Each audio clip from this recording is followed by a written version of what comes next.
Welcome everybody to MogTalk. If you guys are unfamiliar with MogTalk, it's a show based around the Final Fantasy XIV community overall. The overall Final Fantasy XIV community. Discuss everything from raiding to Chocobo Racing, and today it's going to be not Palace of the Dead. Wait, no, we have new stuff now. We have a new thing to do called Eureka Orthos. So that's what we're going to do a show on today. We have brought on 4 amazing guests who are extremely knowledgeable in the topic. And yes, my green screen's going crazy. I'll try to fix it during the show. We'll just do it live because, you know, I'm a professional now. That's kind of what I do. But before we go too much further, just so you guys all know who is here, I'm going to go from the top left and go clockwise around. Ellie, would you mind telling everybody who you are?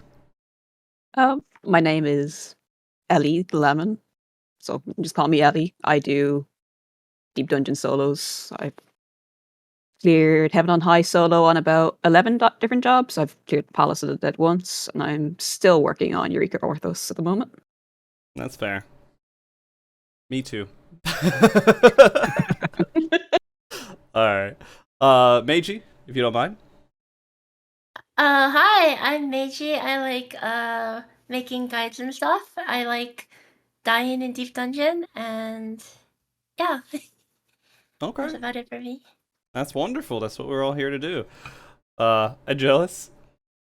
Hello, I'm Angelus. I do a lot of Deep Dungeon solo on stream and have a lot of things on YouTube, and currently trying to clear through Eureka Orthos solo for the first time and trying to do it without any information as best as I can. But, yeah. It's difficult. It's difficult. Hard. You have to do a lot of dodging with information, just as much as you have to do in Deep Dungeon almost. Yeah. All right. Chiela? Hi everybody, nice to meet you. I'm Chiela. You're very close. It's okay. It's totally fine to call me Chiela like that. Okay. I am a Deep Dungeon and raid, ultimate raid streamer. I've cleared Heaven on High 8 times and Palace of the Dead 4 times on various jobs. And yeah, still working on Eureka Orthos as well. And actually, just this week cleared top. So that's congratulations. Thank you. Yeah, recent achievements. That fight's yes, a it bully. Is. It is. Yes, it's a bully. Yeah, my experience with top, I still have to clear it. I don't have any way out of it. You got this. True. You got this. I believe. But Party Finder has not allowed me to get past P1 more than twice. So you are brave for doing it in Party Finder. I have to say, I don't think I would want to do that. No, I mean, it's just this thing of going into a party with random people who are all very intense. They all want to clear this. This is the hardest content in the game, and they all want to get together. And when they die, they're very angry to die 20 times all within that first same minute, just over and over and over again. And they start pointing fingers and getting very upset. And so there's usually 2 things that happens. And I'm going to bring this back to our topic. But the one is you have a whole bunch of people who are too patient with other people and will just keep dying no matter what because there's 1 or 2 people who are going to keep killing you. Then there's people who are not patient with anyone, and then you leave and you have to wait for more people to join in after a pull or 2. And so it gets kind of crazy dealing with people. But then when we talk about the content with Eureka Orthos, and when you do it solo, you don't got to deal with anybody. Nope. You have no excuses. It's only your fault. Yeah. And that is it humbles some, and then I could tell you for sure, while other people are not getting mad at me, I'm getting mad at me. When I run up to a blue chest, I'm like, let me just grab it real quick, it's probably fine. And then I blow up. And it blows up in your face, yeah. Or it turns into a mimic, and then I forget that it's going to do a death trap or something like that, and yeah.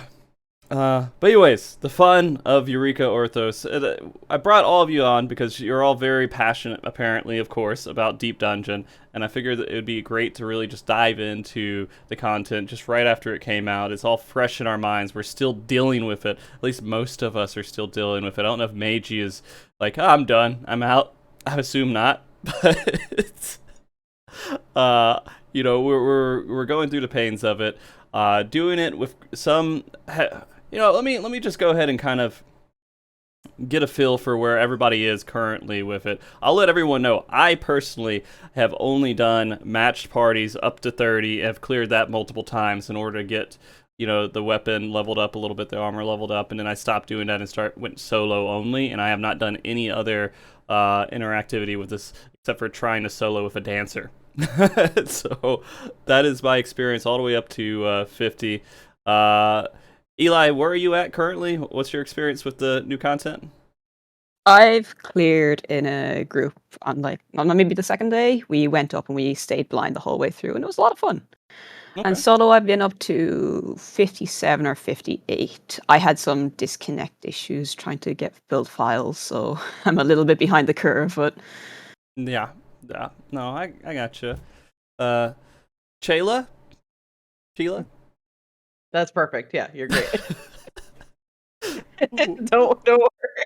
Yeah. So I've cleared it as a party all the way up to 100, and I've just started because of clearing top this past week. Like we were going hardcore. We were going 7 days a week, 4 to 6 hours a day, and I wanted to be cleared in time for Orthos, but unfortunately we did not make the cutoff by like 2 days. We cleared it 2 days after.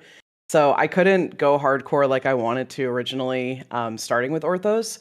So instead I've been kind of just like trying out different jobs. Like I just started my solo journey basically yesterday, and I'm gonna continue from there.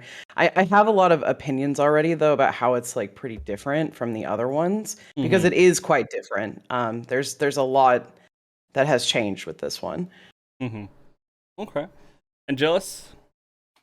I've not done it in a party. I've only been sticking with the solo, and current PB is sitting at 99 on my end. Hey, we did 21 to 30 about 300 times together, Angelus. We did for the 8th report. That's right. We had the experience up in the party, but I started the solo. Like I actually was like, I don't want to go past 30 with the group. I want to stick it to blind. So Yeah. All right, Maygi. Wait, what am I talking about again? Where your experience with it? Yeah. Okay, so I did it as a match as a fixed party on day 1 just to go through and take notes on stuff. Die a lot. We all died like a ton. We got a lot of good notes, and we actually missed the world first clear by a minute. There was another clear that seemed to clear at the exact same minute, but one person in their party left the instance 1 minute sooner than us, and the time records when you leave the instance. And guess who made the call to take a G pulse before leaving? Oh no. maybe. Hey, but That's you know, okay. it's not like we were going for that in the first place, anyway. Guys, I'm gonna announce it here. Meiji's group was world first. Done. We're done. It's over. You know, we were doing a different calculation by when you guys have cleared it, and for somehow I had a visual on it, watching you guys, and you cleared it by the conditions met by MogTalk here. Nice. Mm-hmm. Anyway, so I initially started running on Scholar because it's my main job, and I got the floor 30. The floor 30 boss took me, my 8th report was at max at the time, but it took me 13 minutes without items. And then I'm like, okay, never mind, I'm not playing this crap. I picked up Summoner for the first time. I was always kind of scared of Summoner because I thought that you had to play the piano to play Summoner, because I hadn't played Summoner since Stormblood. And then I realized, wait a second, it's just Arcanist with a couple more buttons. And for those who don't know, I like to suffer, so a while ago, I was playing, like a year ago, I decided it's a good idea to play Deep Dungeon as Arcanist, so I got a Heaven on High clear as Arcanist, was working on a Palace clear on Arcanist, and then eventually burned out for a bit. And speaking of which, just before this, like, an hour ago, I entered, Orthos on Arcanist. And 1 to 10, it's like playing Scholar, except you're single target only. But anyway, speaking of Scholar, I kept dying to Ruby Dash on the Ifrit dash on Summoner. So I ended up going Scholar, and I got my clear. Was it yesterday or the day before? I forget. But it ended up being the World First Scholar. So that's pretty cool. So now I'm focusing on working on scripts for video guides. I am going to make basically one video for each floor sets to give a TLDR of what to look out for. Because the thing about this deep dungeon is it's a huge knowledge check. You either know the gimmick and you dodge it, or you don't know and you die. And dying to stupid little gimmicks is kind of annoying, so hopefully that'll be able to help people. Yeah. No, I mean, that's the challenge that I've run into, but I feel like this one gave you a decent amount of tools to be able to explore gimmicks. Like lethargy or lethargy or whatever I want to pronounce that word as. 10-minute witching. Yeah, it's really strong for figuring out mechanics. For me, it's been literally it changed my ability to just go in blind and then like just not die to random ability that was cast and that turns out to be a full room wipe clear. Like I don't have to pull something, run to the other room, and hope I can kind of figure out what it's doing. But I mean, that's not for everything, I guess. But I haven't ran into everything yet. Only 50 guys. Yeah, So- lethargy is pretty crazy, and like the drop rate is, at least in my experience so far, is quite high. Yeah. Really high for yeah. how strong it is. Yeah, Yeah. and it's pretty shocking. Like, so you know, every run that I've done so far, I'm just getting all of these lethargies, and I'm like, well, now I don't have to worry anymore because Yeah. I can just wait 2 years for their first AOE to go off. Yeah. Yeah. It changes a lot. And that in Storms, extremely powerful. I get excited when I have a auto regen disabled, auto heal disabled. Yeah, I got my You first win auto. Yeah. Yeah, it's literally the winning combo. I got my first auto regen disabled floor, and I was like, I just have to use the storms on it. Like, there's no choice. Yeah, it's free. It's too much fun. Exactly. But yeah, that's my mild experience so far with it. I mean, I've sunk tons of hours into it. I didn't think I was going to do this, by the way. I was like, let me try the content out, see how it goes. I don't know if I'm going to do it with a group. I don't know if I'm going to do it solo. I didn't know anything. But then I just like started getting into it, and then I died. I'm like angry, and I'm like, oh, let me get back into it. You know that meme where you have the different panels, and the guy's really mad. I'm never going to play this game again. And he walks away, comes back, and picks up the controller again. That's kind of how I felt. And it feels like Deep Dungeon. It's an addiction of sorts. It feels like it, because you just want to go in there and you want to go through this challenge, and you're just like, man, I was so close. I feel like I'm confident. I feel like I have the knowledge. I should be able to clear it. I just want to do it, and you just keep pushing yourself into it. And that's been my experience over the last week or so. I'm very new to the Deep Dungeon. Like I did a little bit of Palace of the Dead, messed around with it, but I never put like serious effort into it. This is the first time I've put some serious effort into it, and it's an experience, and I can see why you guys have such a large community of players that are just dedicated to this content alone, because it's addicting. It really is. And just I haven't heard from you too much, man. What's up? Yeah. How are you doing over there? I'm chilling, dude. Yeah, your 99 happened last night, right? Or was it the night before? Yeah. Yep, it was last night. Yep. That is probably the most painful of the deaths, I would think, right? So far? No, actually, no, not really. I wouldn't say that. No? I was going into that one knowing I'd probably die. Mhm. If anything, it was only a little painful because I didn't keep my raisings, which sucked because I was hoping to keep the raisings. So I basically just had one view of the boss, and then that's it. Mhm. So I was just trying to live as long as possible. But it's been an experience going in blind. I mean, like you said earlier, it's a little bit hard to stay away from information. But you know, like I was already I kind of semi spoiled myself knowing what was going to be at 99. Yeah, I was gonna by my ask, own did you thing. know, or did you find out beforehand? So I was gonna. So like I think it was when I finished up my first half of the stream on Tuesday. I was going to find someone to raid on stream, and I saw like Sig and all them going, like Maygi and them, and like I looked over and I saw the thumbnail and Sig. So I'm like, oops, I saw something. And then you had people You had people coming in Yeah. chat mentioning it, so I knew something was there, but I didn't know what it looked like. I didn't know the name. I didn't know anything. But at least staying away from mechanics is fairly easy. I'd have to watch a video for that thing. Yeah. But yeah, I haven't seen anything. So it's essentially. Yesterday I clocked it. What did it take me about 8.5 hours to get up to 99. So essentially, it's 8.5 hours to just see that fight for like however long I can. But honestly, like my comparison to that is like it took me like 11, 12, 13 hours to get to Behemoth and do that fight for like, get killed, go back over from the beginning, do it all over again. So it's like not as bad. Mhm. But it's been fun trying to do it blind, honestly. And we'll probably get into the topic a little bit later. But I've been enjoying it now without the information. But it's going to be certainly interesting once I've cleared it, and I wonder what I'm going to feel after I've cleared it. No, I mean, and that's kind of what I'm doing right now too. I mean, it's going to be impossible to avoid information completely. Yeah. It is. Unless if you're the very first world first, and that's why there's a lot of world first teams out there that are like deep into doing Savage and being clearing as soon as possible. Same thing with Ultimate and everything else because they want to go through and figure out all the mechanics themselves. And I feel like this is a good opportunity to try that stuff out if you want to do it.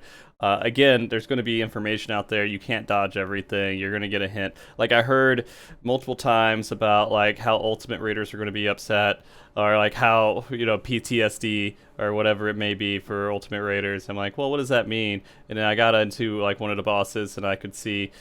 All right, I could kind of put that there, but maybe it means something else later on too, right? So I'm not too worried if things get kind of spoiled, and I know a boss is going to come up, but it's still fun. It's like, what if, for those that watch Sesame Street, which I do a lot recently, what if, or what is it? You guys have no clue what I'm talking about, do you? Nope. It's like, what if, let's think, or let's try, it's like, what if, let's try. Something like that. I don't know. Maybe someone in chat knows. Any parents who have to watch Sesame Street all the time.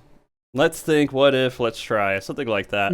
And so that's pretty much the situation I go into every single time. Is I have to analyze, all right, I see this, I have no clue what it's going to do. How do I find out what it's going to do? And how do I react to it?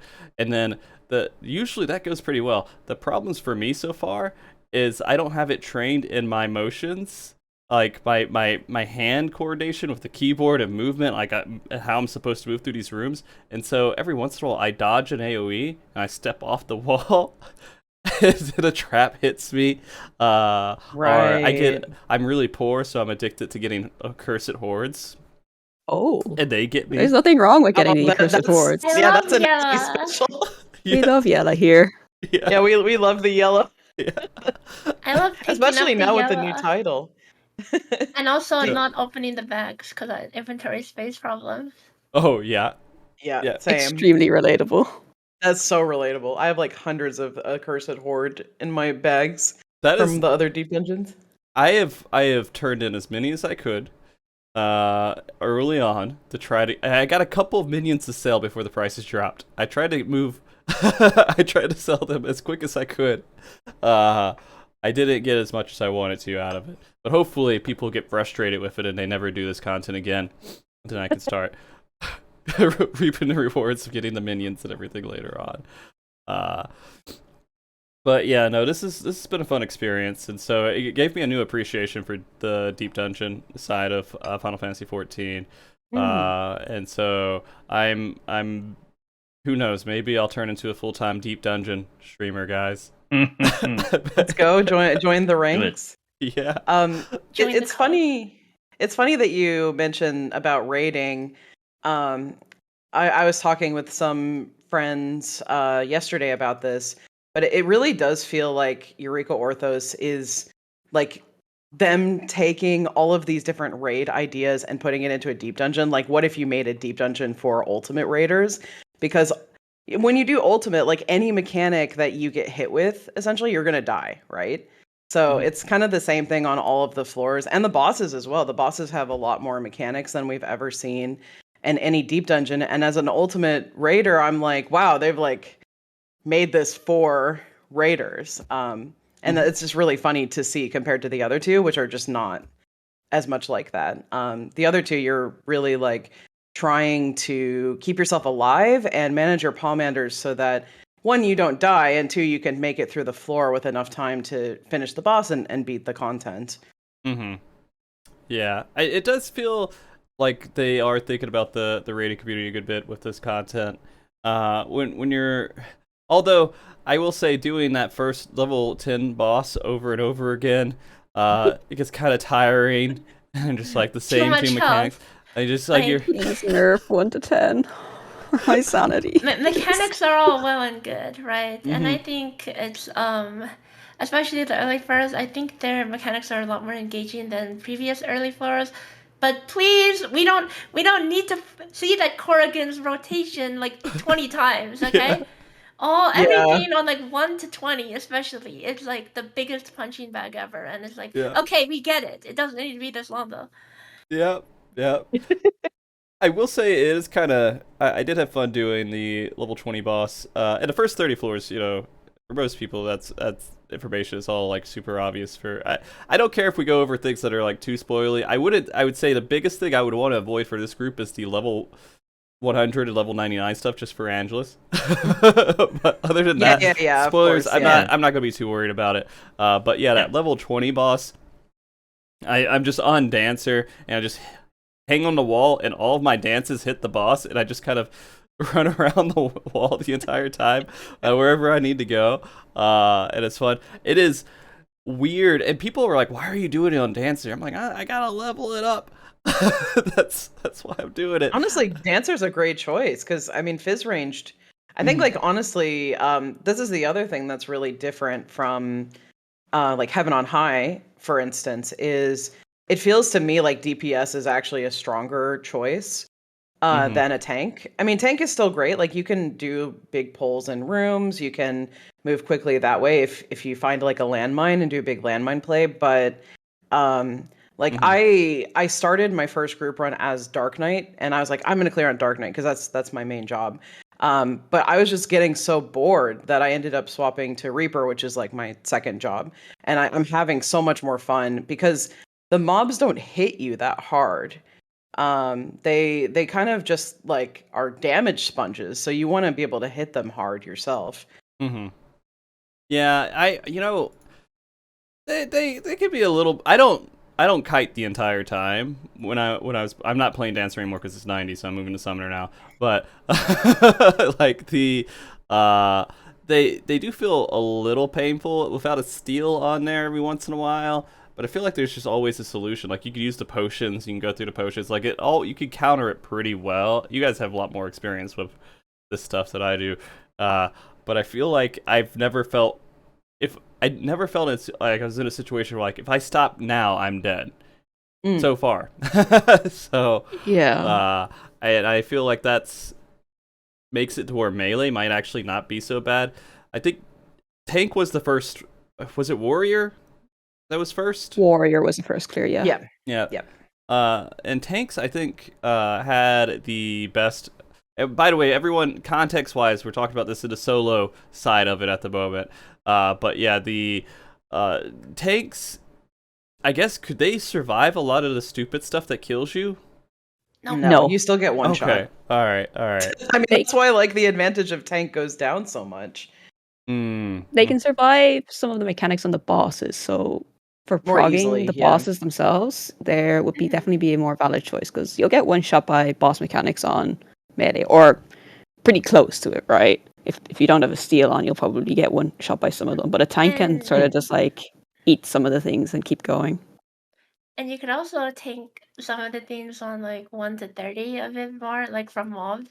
Those aren't like some of them aren't like lethal. They're just like 90% of like a DPS or healer's health. But a tank, you know, you could take it and live another day. Yeah, that's true. Yeah, there's definitely a bit more survivability overall, but like once you get to a certain point in the floors, and this is what I found running tank in my first 1 to 100 was, oh, I'm still getting one shot by mechanics I don't know. Like they want it to just kill you. On bosses, you can get like 3 or 4 Vuln stacks. You can stand in the various mechanics, and it's kind of fine. And it, like Ellie said, it is really good for learning. But melee has its own amount of survivability because you have cooldowns like Bloodbath. If you're Reaper, you have like Arcane Crest, you have Second Wind, and if you start cycling those feints as well, then you can really like survive a lot as melee too. Mm-hmm. Yeah, I don't. So I mean, I'm trying to understand why tank was first then, right? So was it just that, because they were Just running into the- time walls, weren't they? Well, okay, I feel like time management in this dungeon is a lot better than it was in other ones. Not only are there a lot more tools to help you get around floors faster, right? You have pretty much your 3 rages. Rage is really powerful. And on top of having 3 rages, you have 3 storm, which is like a discount Petri. Mm-hmm. Then you have these demi clones, which pretty much double your damage or more, right? Like the Onion Knight pretty much does as much as a DPS with strength, which means it does more Pretty than sure there's double more. for healers and tanks. And just for reference, a fight that so I did a fight on my healer with strength Mm-hmm. and an Onion Knight. It takes about 6 minutes and 30 seconds. If it's just the Onion Knight and someone AFK dancing, it's 10 minutes. That gives you an idea of how much I do compared to the Onion Knight. With strength as well. Yeah, with strength. So it's Yeah, almost that's like crazy. strength has more value on like the potato floors instead of the boss because the floors that you fight by yourself, at least 30% will save you like give or take 30% time, right? But on the boss where a lot of your damage is just coming from this demi-clone, it's like yeah, strength doesn't actually benefit you as much. Mm-hmm. Yeah, and I mean, same thing with like steel. I mean, I'm still getting a bit further in my solo runs, but you know what I'm hearing and what I'm seeing is that steel itself doesn't have as much value on the floors as it does in like Palace of the Dead. When you're running like Palace of the Dead melee up to like 181, 191, steels are like your hottest commodity. You can pull the damage, but when you get a mimic 191 plus, there are a few times where I didn't have a steel and I just had to kite it as a reaper, and it is one of the scariest things that you'll ever do in this game. But you don't have that experience in Orthos because nothing hits you like that. So if you want for safety, you can just use the steel for the boss. You're not like feeling this anxiety about holding steals like you would in other deep dungeons, which is also very different to me. Mm-hmm. Like, I mean, oh, go ahead. no, go ahead, Maygi, go ahead. No, you. Okay. Well, again, what I can say from my climb is again staying away from information, keeping it blind. I mean, the only things killing me is just stuff I don't know, or boss mechanics, which I have to just all of a sudden prog. I mean, the 80 boss took me 3 raisings to figure it. Actually, it took me 3 raisings and I still died, but I eventually got through the whole fight. So the next time up there, I was able to go in. 90 boss, same thing. It took me 3 raisings to get there, but despite all that, I mean, the protomanders have been for my attempts have been pretty chill. I mean, I'm picking up everything I need. I don't really need to stress over like, you know, managing where I need to go, how I need to plan out. Like I was thinking about that. I was climbing. It's like, okay, what are my strats for Palace of Den Heaven on High? Do I use fight here? Do I use but then it's just all of a sudden you're just picking things up all the time. So it's just like, well, I just keep everything at 2 and I'm perfectly fine on time. Even the debuffs are not really overly threatening because you have an answer for them. Like Serenity used to be the big commodity and luxury that you had to keep in tow, and for now, up to my runs, I mean, I kind of need them, but not really, because I can have at least multiple answers for a floor, and then I will get those things back. Like the demi clones seem extremely common, and we were mentioning the lethargies are really common. So Yeah. in terms of time management, I think you'll see an interesting point of view from the veterans like these guys that are here versus the people that are starting off, that I think we'll notice the new guys are going to get into proto manders and time management issues, but then the veterans using their old strats are going to have absolutely no problem getting through the floors. With that, like it's just basically just do all the mechanics and you're going to get up there. Yeah. And just so you know, I'm the new guy. So I'm going through all that, and that's part of the big issues. Like I died pre-30 multiple times on Friday, over and over again, and I just felt stupid every single time it happened. but I do feel like it's so exciting to figure these things out on my own too. Like, I know it sounded like a simple solution about the auto heal being on there and like using the storms, but that was an epiphany for me. Right? And so I was just sitting there, I was like, all right, storms is cool, but they heal up afterwards, so I gotta be so quick and it's so risky. Then the auto heal, I'm like, man, this sucks. I'm like, wait a minute, the mob has a debuff on him too, right? And so there is a lot of that is like just fun learning stuff. Go ahead. You know what's funny about that is it's actually a very recent change that no auto heal showed up on mobs. Oh, really? This is only 6.3, yeah, and before 6.3, the debuff was actually not on mobs, and we, as a Deep Dungeon community, we were all shocked when we saw this for the first time. We were like, where did this come from? Like, is this a bug? Did they mean for this to happen? And now that EO is out, we have our answer. They definitely did that on purpose. It was something they implemented preemptively because they want you to use that strategy of storms and no auto heal together. Yeah. So it's really funny to like get that realization later of why they added something in a couple of like patches early. Mm-hmm. Yeah, and fortune too. Throwing a fortune in there is fun. Go ahead. Sorry. Has anyone actually gone into the old Deep Dungeons to see if it changed in there as well? Because I'm kind of wondering. Oh, since EO came out? Yeah. I doubt it. I haven't gone in to have a look, but I can't imagine they would have changed it in I'm assuming they'd 6.3 keep and it then changed it back in the 0.35. same. Yeah. Think about this big frame play. You pull a Sasquatch no steal on a caster in 80s. Wait, can you save those ones? I know you can save the palace ones. But anyways, you pull it, you fight it for a bit. Let's say it's a no items floor.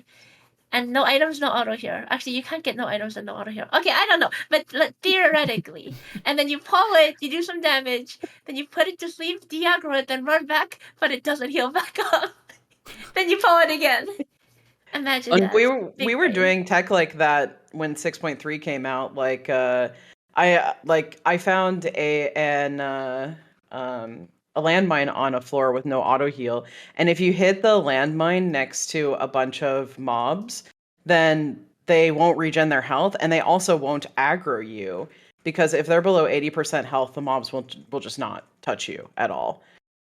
Like they won't even, like it doesn't matter what type of aggro they are, they won't aggro you at all. Yeah. That's a mechanic. Yep. Really? No auto heal. Yeah. So if you do storms right now, you could run through everything. You don't even have to kill things. Exactly. They won't attack you. Yeah, you don't have to kill anything. But why wouldn't you kill I mean, of everything? course, but Yeah. I'm just like curious about You want that. the points. So if you hit a trap in a room and it blows up a whole bunch of people, you could literally just run through that room after that point. With no auto heal, yeah. Oh, with no auto heal. Okay. Yeah. Okay. Yeah, because if they regen their health back, then they'll aggro you again. But if they can't, then they won't. It's anything Okay. below 80% health. The only exception Technically, is the apes. So Technically, you Ellie. can do that. You can hit the trap on even on like a normal healing floor. You can hit the trap and then Just have to get out of there walk before raiding. through the mobs. Yeah, you can just still walk right through the mob site cone or whatever, and it won't aggro so long as it's below 80% HP. But then why was 20%? Like, if I ever see something blow up and things get low HP, I'm like, I'm gonna pull these before they reach it. Yeah. I have less work to do. Exactly. Yeah. The only exception would be the apes because they do eat their bananas and they will full heal on that type of floor. So that would be Right, the yeah, only the exception that'll be a bananas. problem. Yeah. And Man. promptly kill you. And we have those lovely apes still. So. Yeah. I love those apes. So Dude, that was the apes were so shocking.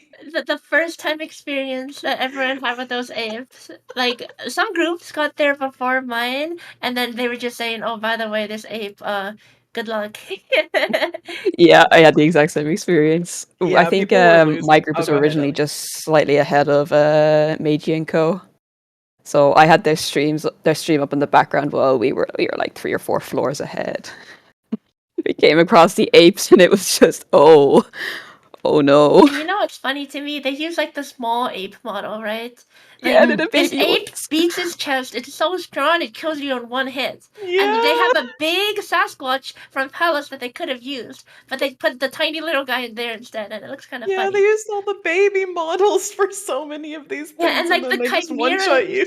the chimeras are also tiny, meaning which is Yeah. actually kind of off-putting because it makes Ram's voice feel a little bigger because the AoE for Ram's voice is the Yes. same big. And you actually, since they're smaller, you technically have to walk further away than you used to have to. Yeah, I walk further away because I'm scared now of Ram's voice. And you can't interrupt it either like you can in the other deep dungeons. So you just gotta leave. Like that's all you can do. So we've been talking a lot about this content and like kind of all the different changes and everything.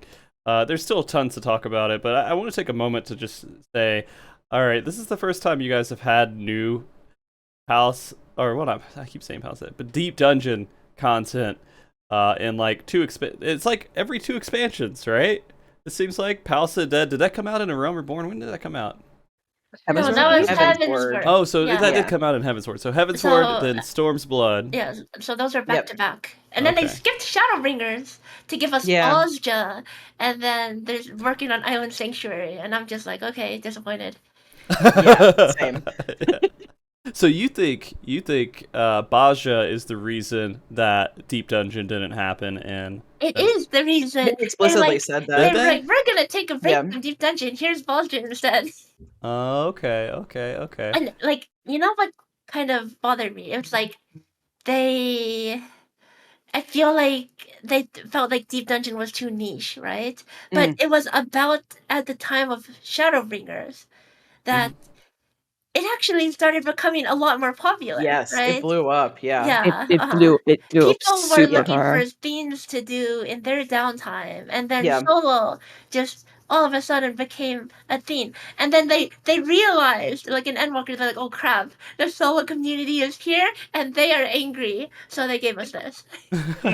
Yeah, I do some live translation for the PLLs, the live letters, because I speak both English and Japanese living in Japan, and so one of the things that Yoshi P said on one of those live letters, he was like, we did not realize how much people loved Deep Dungeon. We didn't realize there was this big community around it and how angry people would be when we didn't give them one during Shadowbringers. So we promise now that we're working on one, and you're going to get one in Endwalker. So literally our Deep Dungeoner rage caused Eureka Orthos to come out. Yeah. Well, congratulations. Good job. You always need to, you need to get out there and you need to fight for when these things happen and make sure the corrections happen. So now you guys have this new content. Go ahead. And you can tell that they also are kind of aware of a lot of what was going on in the Deep Dungeon community, like a lot of the themes they designed. Of course, they give us some really iconic stuff. They literally made a Chimera boss, right? Stuff like that. They know we always joked about asking for some hard stuff, like when we went from Palace to Heaven on High, everyone was like, oh, are we going to get like harder floors early? And then they're like, actually something they said on the Heaven on High stream that totally turned out to be not true. They said like 30 to whatever will be like Palace 170 plus. Yeah, no. I mean, they tried, right? They had like a worm patrol, and I mean, it still works like a worm, except it dies in 2 seconds. So, yeah. But I mean, so we got like behemoths on floor 1 to 10, which is kind of funny, and they use meteor and stuff. Oh, they also changed some things, like something that exists in the previous 2 deep dungeons that's a bit controversial is spinning, right? Running around a mob such that it can't auto attack you at all. And they actually or do any of its mechanics. Yeah, they actually fixed that in this deep dungeon. You can't do it anymore. Good. So that is a interesting change that they made. So they were totally aware of it. They chose not to fix it in the other 2, but they fixed it in this one. Yeah. I don't know. Back when I was doing Heaven on High, I was like in the very beginning when we were first progging it. I remember watching Maygi's like going stream, and she was doing the line of sighting on the white mages. That's why I picked up. I think that's where I picked up that strategy, and it seems so interesting in this one that they literally doubled down on line of sighting because there was so many enemies that you can't stun and you have to just like hug around a wall. And they also consciously decided to give us the cave floors to do that Mm, because that is an annoying one to try to find a wall to wrap around. Where yes. in Heaven on High, it's easy. You just find a really small column and you just duck right around there. And it's Mm. very easy layout. So yeah, there are definitely things that they really thought about, took into consideration. I mean, the ones that I get on my stream also are the fact that the music is really good. So that's also the one that they seem to Really good, fix in. Yeah. except that dubstep twinning theme that's so noisy that I turned it off on my stream and I turned on some other BGM. Oh Cause I'm my like, I'm not gosh. listening to this crap for three freaking floors. It just sounds like noise. I don't like it. I don't think Oh the my pulse gosh, tracks that's a really suit. controversial opinion. I would Go rather ahead, they Ellie. just stick to like dungeon and boss themes and not included any of the pulse tracks because they sound a little bit they don't really fit. Out Well, of I don't think place. that they really fit. Some of Mm. them are okay, but you get the twinning and you have Oblivion as well, which just sounds bizarre to me.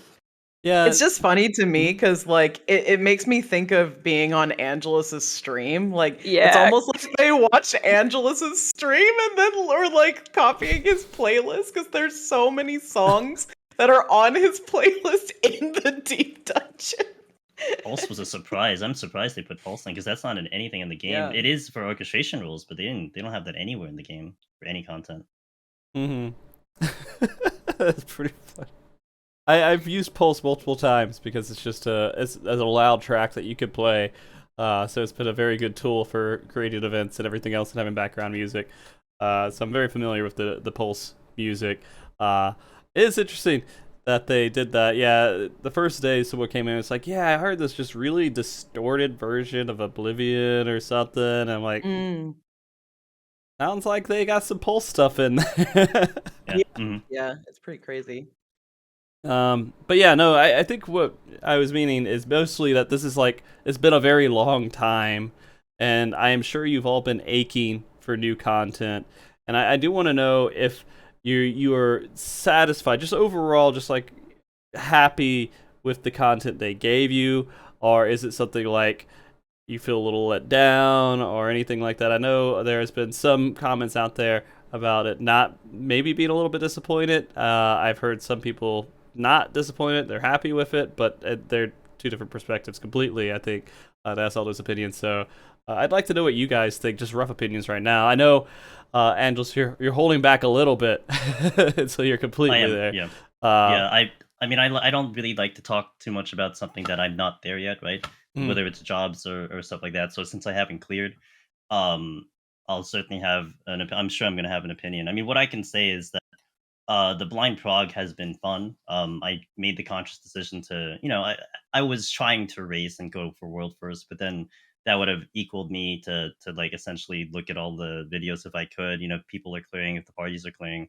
And it was actually interesting because I remember talking about this before EO came out, how I was suggesting, maybe like my path was to go solo first because I felt like if you went in a party, especially when it was Palace and Heaven on High, you might not get the full picture, that you might down things faster when they have enrages and you don't know about it, or bosses will just drop a lot faster and you don't know how they hit you, especially if you're going in as a DPS. But ironically, for this one, it felt like going in with a party was actually the best option because knowing how everything went, seeing the mechanics, and a lot of the mechanics are pretty much within the first 20 seconds of the pull, 15 seconds of the pull, you basically saw everything. I mean, the bosses last long enough to see the full rotation. So going in with a party with a safety net taught you a lot of things of what you're expecting. So then when you go in solo, you just apply that information. Um, but again, with that said, climbing it without anything, looking at anything, and just basically just taking a death, 7 hours in when I didn't even know that thing was going to go, it makes it thrilling for me because it's a little bit of anxiety. But like I said, I don't have the point of view of the clear of after I'm doing it for like the fifth or sixth time. So that's currently my prog point perspective. Currently, you're enjoying it. You're not at the after opinion yet. Okay. Yeah, and I guess I can get the partial reason, like when I compare it to say the Boja duels, which I love the Boja duels. Those were highly difficult to try to go through all the mechanics and everything. But once I figured out that fight, it was literally clockwork. Like, okay, I can go in with any job. I can go through all the mechanics as long as I remember what they are. But it's not it didn't really become a challenge per se, but more like a nice show, especially because I was doing it on stream. So it was like a nice thing to showcase, like, okay, this is how you do all these things. Let's see if I can do it, with this job, with this thing. But it wasn't like something that I after clearing it became the challenge. It was like challenge clearing it, but then it wasn't so much of a challenge doing it for like the 5th time. If that makes sense. No, that makes sense. That makes sense. Chiela? Yeah, so for me, I've been thinking about this a lot because, comparing it to the other 2 deep dungeons, I think like for me, so as a raider, some of the kind of appeal of doing deep dungeon solo is that you really only have yourself, right? You're by yourself. You don't have to rely on anyone else, and so it's kind of a break from relying on 7 other people to be able to successfully clear something. And in Palace of the Dead in particular, some of my most thrilling moments in Deep Dungeon have been when I'm kiting something that's going to kill me in like 3 hits and I have to play really, really well to be able to beat it, or like doing Godfather on melee, for instance. It's quite challenging from the perspective of you're taking so much damage and you have to manage your cooldowns in a really particular way to be able to successfully overcome that fight. And Orthos is very different from that. Orthos is like the opposite, where you're having to just know. It's more of like a knowledge check. Like, do you know what this enemy is going to do and how to deal with it? And I think it's surprising because it's quite different from the other 2. I'm still sort of deciding if I'm disappointed by that or not. I know some people, as you said, are. For me, I think the bosses being a lot more fun is a huge thing. That's really great. And I'm still enjoying my climb, even knowing that I'm not gonna have to worry so much about like managing my cooldowns and taking as much care with my palms and stuff like that. But it kind of remains to be seen. I do think that I'm still gonna prefer to go back and do a lot more in Palace and Heaven on High, because there's still the Omni challenge, and I think like the ability to have to really manage your time, manage your palmanders well, and manage your health and your cooldowns well is something that's a lot of fun to me, and a big draw for Deep Dungeon. Which it feels so far less so in Eureka Orthos to me. Okay. Maygi? I'm just going round robin right now to get everyone's opinion on it. I agree with what Chiela's just said a lot about how the experience is different, right? A lot of us had some kind of expectation for this new Deep Dungeon. We were all thinking it have a kind of similar formula to Heaven on High, right? Mobs hitting very hard. In fact, we thought they'd hit even harder because they removed critical strikes from mobs, right? Which used to really have to be something you play around, especially with like mimics, right? Mimics that could auto attack you for literally 75% of your health if they crit. You have to kite them like crazy and stuff. But they ended up flipping that on its head and saying, auto attacks, they don't matter anymore, which is kind of a big deal, right? And it changes a lot about how you play and how you can play. And because, again, as others have mentioned, something that made the other Deep Dungeons interesting is that all the classes, they play so much differently in how you need to survive something, right?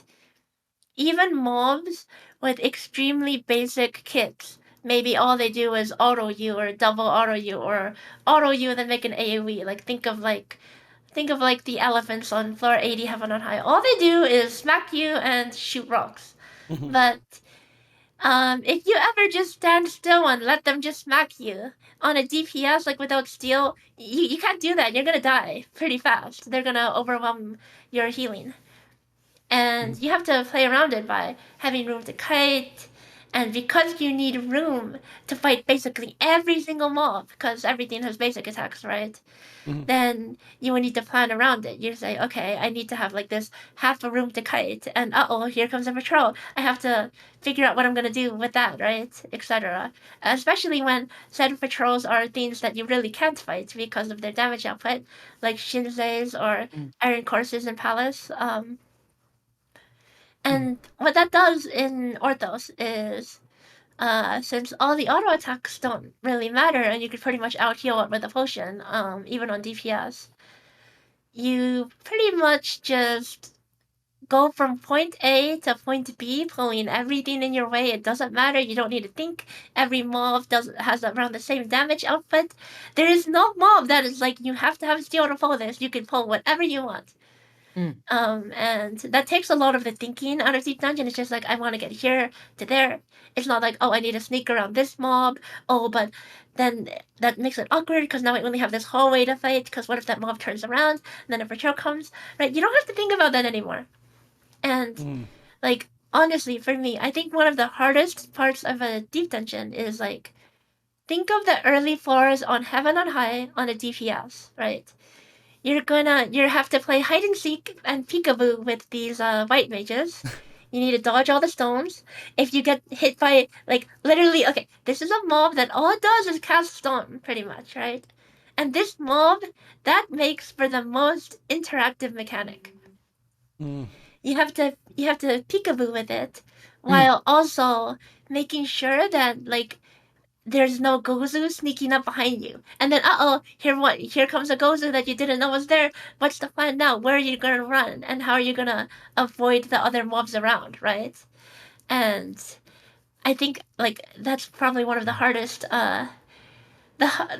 really anxiety-inducing, difficult parts of Deep Dungeon content. Like, if you've ever done, like, no steel, I mean, like, no items, no steel, no anything, DPS, and then had that cold theme of like, okay, I just need to find like enough white mages to open, and then scour the whole floor looking for white mages, each one of which you need to find some corner to hide behind, and all the rooms around you are full of dangerous mobs that you've been sneaking through while avoiding the train of Gozus. I think that is super exciting, and it's unfortunate that we have none of that kind of feeling in Orthos, right? I will say that Orthos bosses feel great. My favorite, especially the 90 boss, I feel it's really interactive. The fight is fast. The fights do have more HP than others, but it's expected to use demi-clones on them. With demi-clones, I think the fight duration is manageable. And you know what this does, actually? Demi-clones, they homogenize the clear time between classes, right? So if, like, let's say a DPS does 100 units of damage, Onion Knight does 100 units of damage, right? And then it's not just like a damage multiplier like strength, because 30% will benefit, DPS way more than like a healer, right?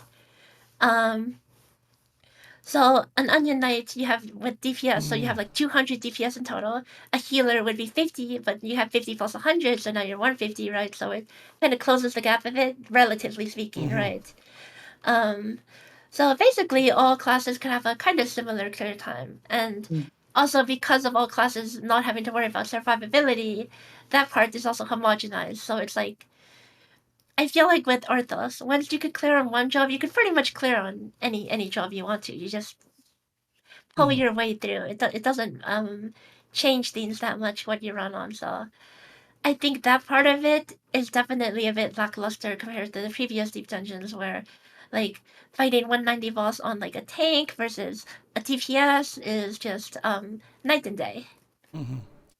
And so, I know it's not fun to be the last person to give your opinion, Ellie, but is there anything else you want to throw in there too, or you just kind of agree with some of the points already made?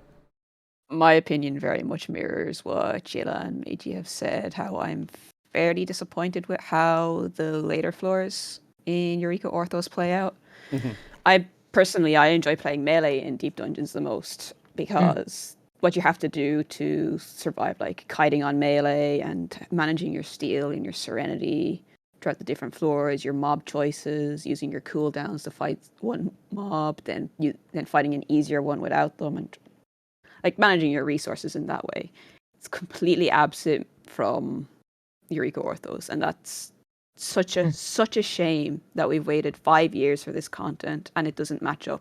And in my opinion, of course, it doesn't match up to what we've had previously. So I've been in Eureka Orthos soloing, and I've just thought, man, I kind of wish I was in Heaven on High right now. okay. Which is not a great look for with it being the first week in the content. So, I have an opinion on that a good bit too. And my perspective is different here, as I'm again the newer player trying to solo this and kind of venture into this whole excitement. Just for those that are watching, we're talking with veteran, skilled deep dungeon players. It may not reflect like the same thoughts and everything of like more casual ones, players that are kind of getting in there. It's almost a similar situation as in when we talk about raiding with the world first players when they come on, that it cleared the Savage first or cleared an Ultimate first. They start giving thoughts and opinions. It's going to be from a perspective of, I know this stuff and this is the challenges that I'm looking for and what you guys might be thinking about it. Would you say that kind of lines up too with your opinions? Is that you're coming from that kind of perspective? I Yeah, would I think definitely say so. so, yeah. Yeah. But at the same time, I've heard the opinion that people find the later parts of Eureka Orthos to be a bit of a disappointment in comparison. Even just in the solo community in general, it seems to be a fairly pervasive opinion. Of course, there are other people who might prefer this methodological approach to Deep Dungeon, but it's still valid. But it's not as fun for those of us who have much experience previously. It's just not the same experience. It doesn't feel like a Deep Dungeon. It feels like Go ahead. Sorry. I think sorry. I think what even like someone that isn't a veteran to it, I think they'll come to that conclusion stepping into, let's say, 81. I think 71 right now is probably the spookiest of the floors because of what you have to watch out for. Like there is a little bit of anxiety inducing stuff with the apes going in, and you have to make sure that you don't, mess with them. But then you step into 81 and it's you have the wide floors similar to the higher floors of Palace. You can see everything. Again, aside from not knowing what some of them do or some of them aggro, I mean, you could basically pull everything. You're not really threatened. I mean, this was definitely big on me when I think it was even 91 or 81 when I opened 2 mimics from the chest and I'm just casually kiting them without really too much of a threat. I mean, just like, okay, if this was Heaven on High in 81, I'd be terrified. I'd have to steal up. I'd have the witching and do everything. I think I did that with no steal and was just normally kiting, and it's just like, okay, well, whatever. It wasn't that scary. I mean, 81, like comparing Palace and Heaven on High, 81 and 181, I mean, those are the floors that are extremely terrifying to cut through because you have to make sure that you get off those floors to make sure you have Pomanders and stuff to get into the last set. But with Eureka, it kind of is just a time sink to get to the boss and just make sure you have enough. Like you're not getting challenged by the enemies, you're getting challenged by the time. And yeah, like even again, our perspective is obviously from high vet, from a lot of experience, but I think that will be the common thought from a lot of people, that they'll feel the anxiety of that previous 71, and then they'll probably feel that 81 is actually kind of chill outside of maybe a time management issue, which is a different challenge altogether. Yeah. I agree with that, and also that like not just compared to the old Deep Dungeon's final 2 sets, Orthos, the final sets almost feel like I don't know, you take like the 80 set and put it like before 60, and then push the others up, because a lot of the other sets feel more stressful, right?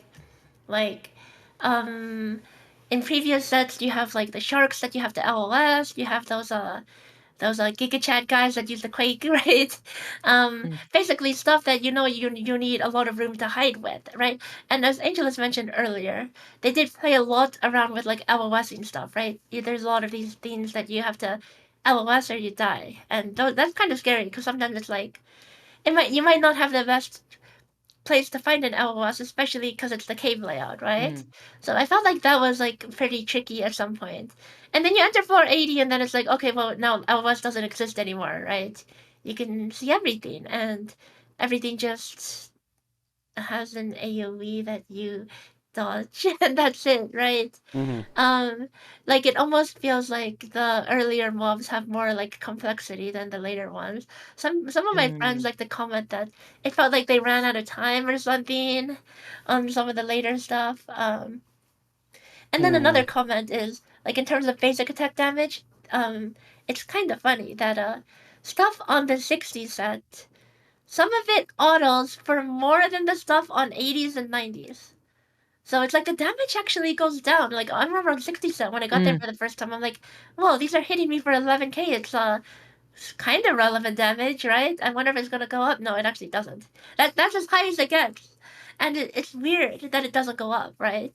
You would think it does, but it doesn't. Yeah, I think that was our assumption, and I think our assumption as well is that like the job that you take in is going to matter, which as we've already said a couple times, like homogenization of jobs because of the demi-clones, because of the various other new palmanders is really strong in this. And I think for me that's probably the most disappointing part, because the reason why I keep coming back to do Deep Dungeon is it's very different depending on the job and the role that you play. Like the strategies that you employ for a healer versus a tank versus a melee versus a vis range, like it's completely different how you play. And I feel like, especially with the time saving aspects of like the Onion Knight, you don't have to worry as much about playing in a certain way. Like you can kind of just like do it and be done. Like you don't have to worry about the time on the bosses. You don't have to worry about the damage that you're going to take as a melee. You don't have to worry about all that kind of stuff. So it makes it feel a lot more flat compared to the other two deep dungeons. Okay, no, that makes a lot of sense, and I mean, I really, I'm enjoying the hell out of it, right? So like going through this and it's a different, but my again, perspective is very fresh and new to all this stuff, and so I don't see a lot of these finer points yet. But like you were saying, as I get into the higher levels, I'm probably going to start seeing it a little bit more clearly. But then, House of the Dead's open for me now. Heaven on High's open for me. So those two would still be semi-fresh content for a new player coming into this kind of community, this whole deep dungeon community and everything else, and trying to do this solo. I mean, once someone's completed Eureka Orthos and they're like, I feel pretty good about this, they're probably going to want to go to these other two sets of content beforehand too, right? And try to go through that. So it feels like almost like this was set to kind of grease the wheels or like try to pave the way and get people more into this style of content that's repeatable and easy to kind of keep players engaged. Do you think that might have been one of the goals with releasing this, was to get more people involved with it? It's hard to say, and I'm actually kind of curious what you all think. Like, what do you all think is the most introductory friendly deep dungeon for like someone who's never done it before, right? Um, Personally, my 2 cents are that Eureka Orthos is probably not it. It's so heavy on the one-shot gimmicks that anyone who comes into it the first time, their initial experience before they even get to any remotely high floors will just be, oh, it's just full of things that just like one-shot you and you just have to know, right? And then they'll just assume everything's gonna be like that when that's not usually how it is. I think that Heaven on High will remain to be the better introductory deep dungeon, because the stat squish 1 to 50 is a bit of a joke. But you can breeze right through that within 2 hours less. You can do it. I've done it within 1 hour. And then you slowly start to get these sets which get more and more difficult as you go up. And you get to the interesting stuff more quickly, so you can learn faster. With Palace of the Dead, 200 floors is great, but it's such an incredible time sink, and it takes so long to get to the difficult stuff that understandably it can be off-putting for people. Definitely. Yeah, Really I think think Oh, okay. I think for me, like, I think it depends on where you're coming from. So, like, let's say you're a raider, you've done Savage, you've done Ultimate, then I actually don't think that coming into Eureka Orthos is necessarily a bad thing because the mechanics in there are kind of going to be what you expect from an Ultimate, where you're just going to die if you get hit by anything. It's the same concept. But if you're a newer player and you're not used to those types of mechanics, then I think still Heaven on High is going to be like the best option. I have done a 1 to 200 in one stream before, and it was 17 hours. So I don't recommend it. What Was if you really tired die by the end. during I that? did die actually, Oh. and I started over. That's why it was 17 hours. Jeez. I think it would have been 15 hours if I hadn't died.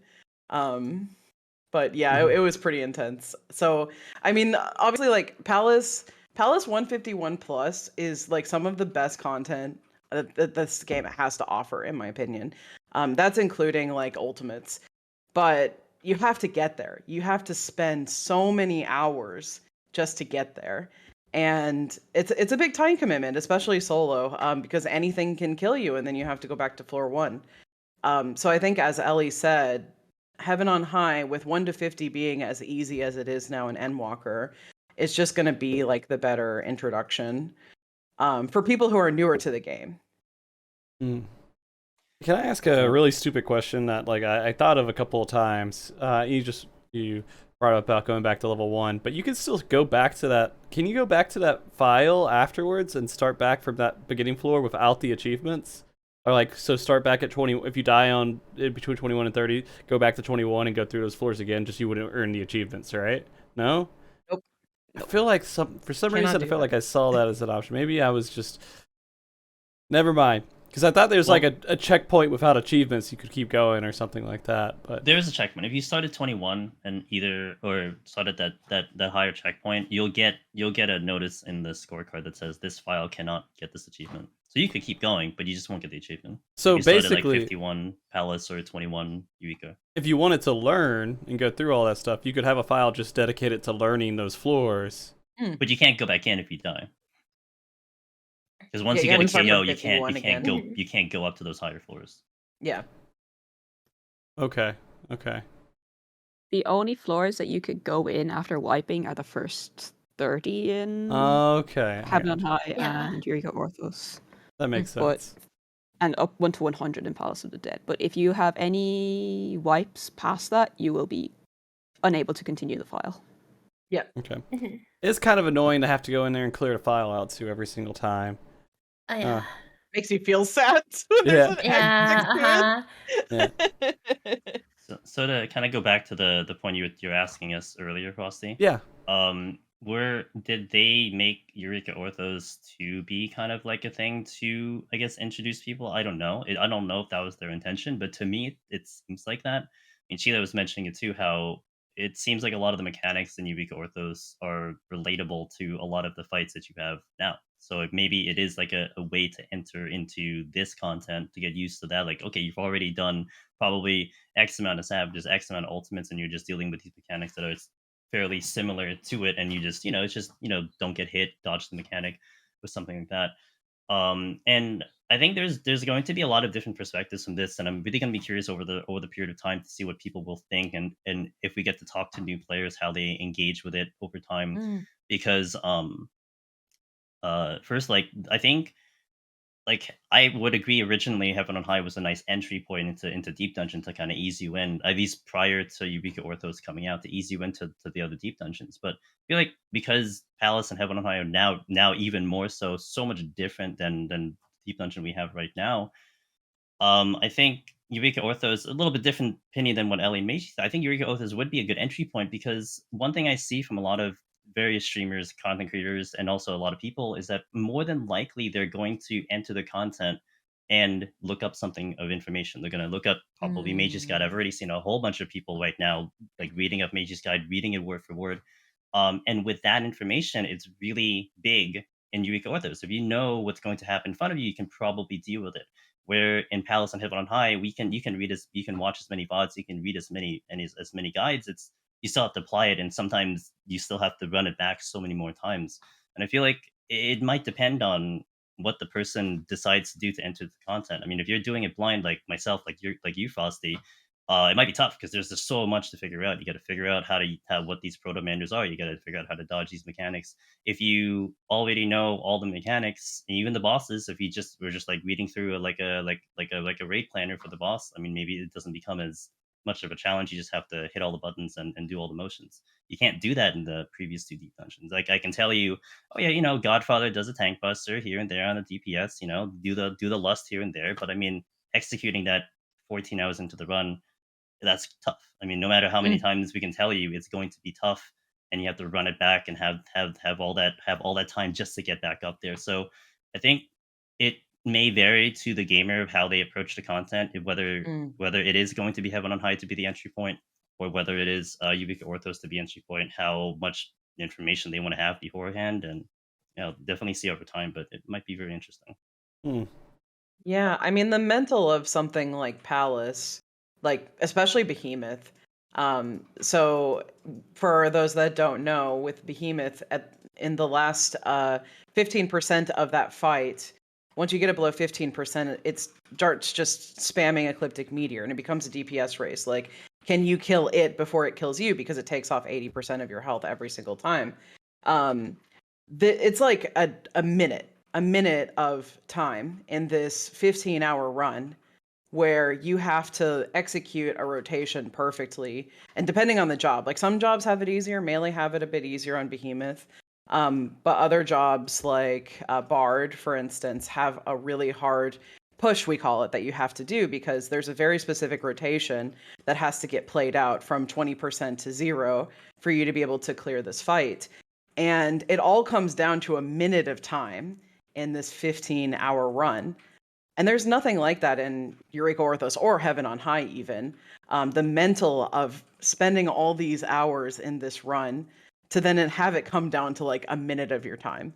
And I think like that pressure and the feeling of beating that is, I mean, it's very comparable to me of clearing an ultimate. And it's one of the reasons why I keep coming back to Palace. And I don't think they can replicate it in a file that's only 100 floors, but I do wish that Eureka Orthos had more of those moments.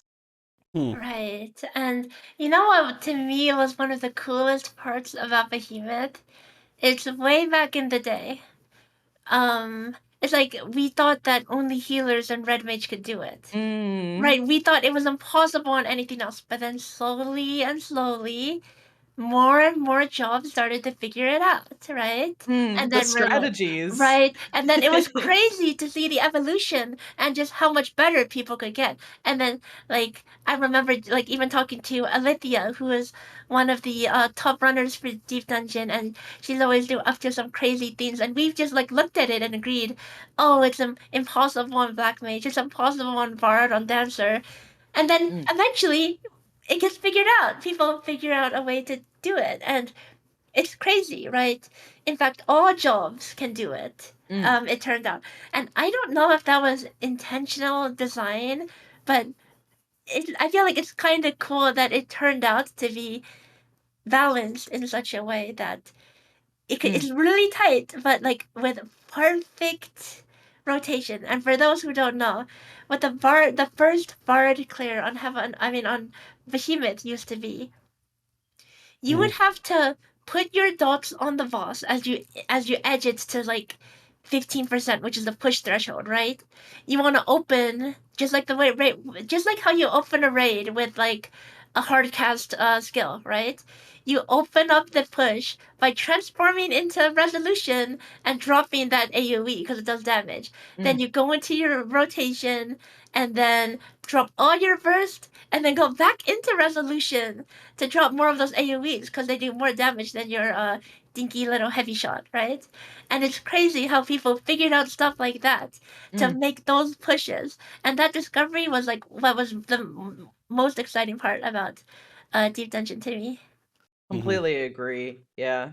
I mean, even stuff like it's not the same now. Like there have been a lot of job changes that have made things easier. But one push that I was trying for in Shadowbringers and pre-Living Dead change was getting Dark Knight Behemoth down. And that was an incredibly difficult one because you could not heal yourself with Living Dead. And so you would have to time Living Dead exactly so that you were actually casting Resolution at the very end, because you would run out of your resources. You wouldn't have enough to finish the kill. So you'd be casting Resolution and you would have to die at the same moment or just after Behemoth died to be able to get that clear. And it was one of the hardest pushes that you would do. It's easier now because you have Living Dead. You can just heal yourself. But before, like, it was incredible, like the challenge and the way that the community was able to figure out how do we actually overcome this has been so cool to see that evolution. Mm-hmm.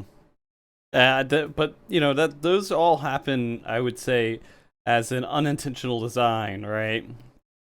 They didn't design it in a way that was we're thinking about how all these different jobs are going to solo it and make sense out of it. With Eureka, it feels like they thought about that. It's a lot more intentional, than Palace. Yeah. And so, but the thing is, the Final Fantasy community could be very creative, and they could figure stuff They out. can be, and the Deep Dungeon community has evolved so much, right? Yeah. Like, because back then, way back when, in Heavensward, when Palace existed, there was a 1 to 100, but someone correct me if I'm wrong, but there actually wasn't the Necromancer title back then. And then when Stormblood released, they added Red Mage. I remember Stormblood releasing, I was on vacation, and I was reading patch notes. And then I read, wait, they added this new potion, sustaining potion. So I thought they added Red Mage. They added a new potion that could heal you in Palace of the Dead. And at the same patch, they added the Necromancer title. And then I'm like, so they realized that now it's doable. And they also nerfed the damage on the bosses, right? So that's kind of when they acknowledged it was doable and probably tuned the experience to say, okay, if you do this really perfectly, then you could clear. Which is something that for a long time everyone didn't even think was doable. The thing that I'd love to say about that is that they probably knew it was doable, and they were like, okay, but they didn't want to make major changes. They're like, okay, if we add these couple things in, someone can solo it. It could be like extra content out there that just kind of... Did they like make even a huge deal about it? Like saying, hey, this is something you should try to go solo or anything like that? Like, did they try to push Not that? Really. Not that I know of. So some developer out there was thinking about this, and they're like, let's just add in these few things, because that was definitely an intentional thing to push someone to try to solo it. And because they've made just a few changes, they've added in a whole community of content. Basically created a community. It's crazy, isn't it? Yeah, it's wild. Yeah. And one of the best communities in the game too. Like the thing is, I think because it is solo, everyone wants to band together to try and work out how to do things and push the limits and try things. Like beyond even just getting the title itself, there's omni clearing. There's also scoring. There's become a huge community around huge, quote unquote, around scoring. Where we try to find all these new ways and techniques to be able to kill as many mobs on the floors and fight every floor in under 30 minutes and do all these different things to get as many points as possible. And it's been amazing over the past year or two to see how those techniques and strategies have changed and how much higher the scores have actually gotten. Like we keep seeing new world best scores because people are figuring out new techniques and new ways of doing it. And all just from this content that they kind of were like, okay, we'll just add a sustaining potion in here. Yeah. When did so help my memory a little bit here, because there is a solo ranking board. When did was it always group and solo? Yep. Okay. But there just wasn't clears. There wasn't full clears on the solo. For a long time. Not for a long time. Okay, got it. That makes a little sense. So they wanted to push people to try to do it solo, but maybe they weren't thinking, oh well, you'll probably never get a clear. And maybe they realized there was a wall somewhere, and they're like, well, technically it's just not possible in the system. How do we make it technically possible? And that's how these things came about. But they just didn't make a big deal about it after the fact, which is kind of weird. Mhm. I But- mean, the biggest recognition that we've gotten, which I think really made a lot of us in the Deep Dungeon community excited, was there were several times over the last few live letters where, when they were talking about Deep Dungeon, they mentioned how big the community's gotten and how many like omni clearers there are that have cleared all 19 jobs in both Palace and Heaven on High, and how amazing that is that they could not believe that so many people had managed to clear all 19 jobs in both. Mm-hmm. Yeah. And that was really cool to hear. Like, they know we exist and they know we're working on the content really hard. Mm-hmm. And I mean, that's exactly the kind of stuff we want to see with them. And, again, with this new content, we've had less than a week on it, too, to fully evaluate it. There's probably a lot of other things for us to dive into after it's completely torn apart. But it's been... It's definitely been a roller coaster. I was watching the leaderboards for a bit to kind of see how people are doing and everything, and see where people are getting the 100 solo clears. The only two I checked this morning, the only two I haven't seen actual clears on was Bard, which I think made it to 99, but I didn't see any 100 clears. There's a cleared Bard now, I believe. Is there? I think there was one, that I heard about. And then there was Astro for 68, I think was the other one. Astrologian. I think Astro got to 99. Astrologian. Did they? Yeah. I think they got to 99. I don't know if there's a clear yet, but I know they got to 99. The great final boss Astro, for all yeah. omni-clearers. Ali got to 99 on Astro. She timed out, and you know what happened? She used a dread to double dip, and then on the next floor it was no knockback. Oh my god, no way. On 90, well, I believe as well. Oh, that's so bad. Oh man, that's so close. Yeah. It's very Yeah. funny considering there was a recent discovery, or I suppose a confirmation of, in Palace of the Dead, I believe the last 3 floors, 197, 198, 199, no knockback or knockback penalty is not in the pool of debuffs that you can get. And similarly in Heaven on High, for 97, 98, 99, no Magicite isn't in the pool for debuffs that you can get. But it seems like no knockback is in the pool for Eureka Orthos towards the end, but we don't know yet if the demi-clone penalty is or not, I think. Mm-hmm. By the way, we've talked about it a little bit. This is like a completely new feature, and people kind of meme about Onion Knight and everything, but how do you guys feel about the demi-clones overall? Do you feel like it was a good addition to throw those in? I like them. I think Yeah. they're interesting. They're a different approach to having resources to get yourself through difficult floors. Mm-hmm. The only problem is you don't need them. Yeah. Right. That's the problem. There's so many other things that you have, and here's the other thing. These demi-clones are not that rare. In fact, it's probably pretty common for you to find, like, I dare say, on, like, I feel like even they get more common towards the end. In Heaven on High, if you hit a Magicite, it's like you just won the lottery, right? On like floor 90, you pick up a Magicite. Oh my god! Like it's surreal. You see the text and you can't believe it. You're like, oh my god, a Magicite. Yeah, Like, you get like that. And then here on Eureka Orthos, you open a silver chest, and it feels like there's like literally a 50% chance that you see demi-clone, and you're just like, oh, you're not surprised because it's that common, and you're also not that impressed because you didn't really need it. You're super useful, but I got enough of you. Yeah, like it's really weird because when we were first watching the live letter and they were previewing the new Palmanders, I personally felt really excited. I was like, oh my god, there's a combination Rage Lust. There's these demi-clones, and I was thinking about all the different ways that we could use the demi-clones in Eureka Orthos to make things easier potentially. And so then my expectation was that mobs were going to hit really hard. There were going to be like a lot of things to overcome, especially later, that you would want to use those demi-clones on, and that they'd be kind of like Magicite, except, well, in terms of rarity, except that you still have to like do things on the floor. Like, you don't just get to clear the whole floor with it.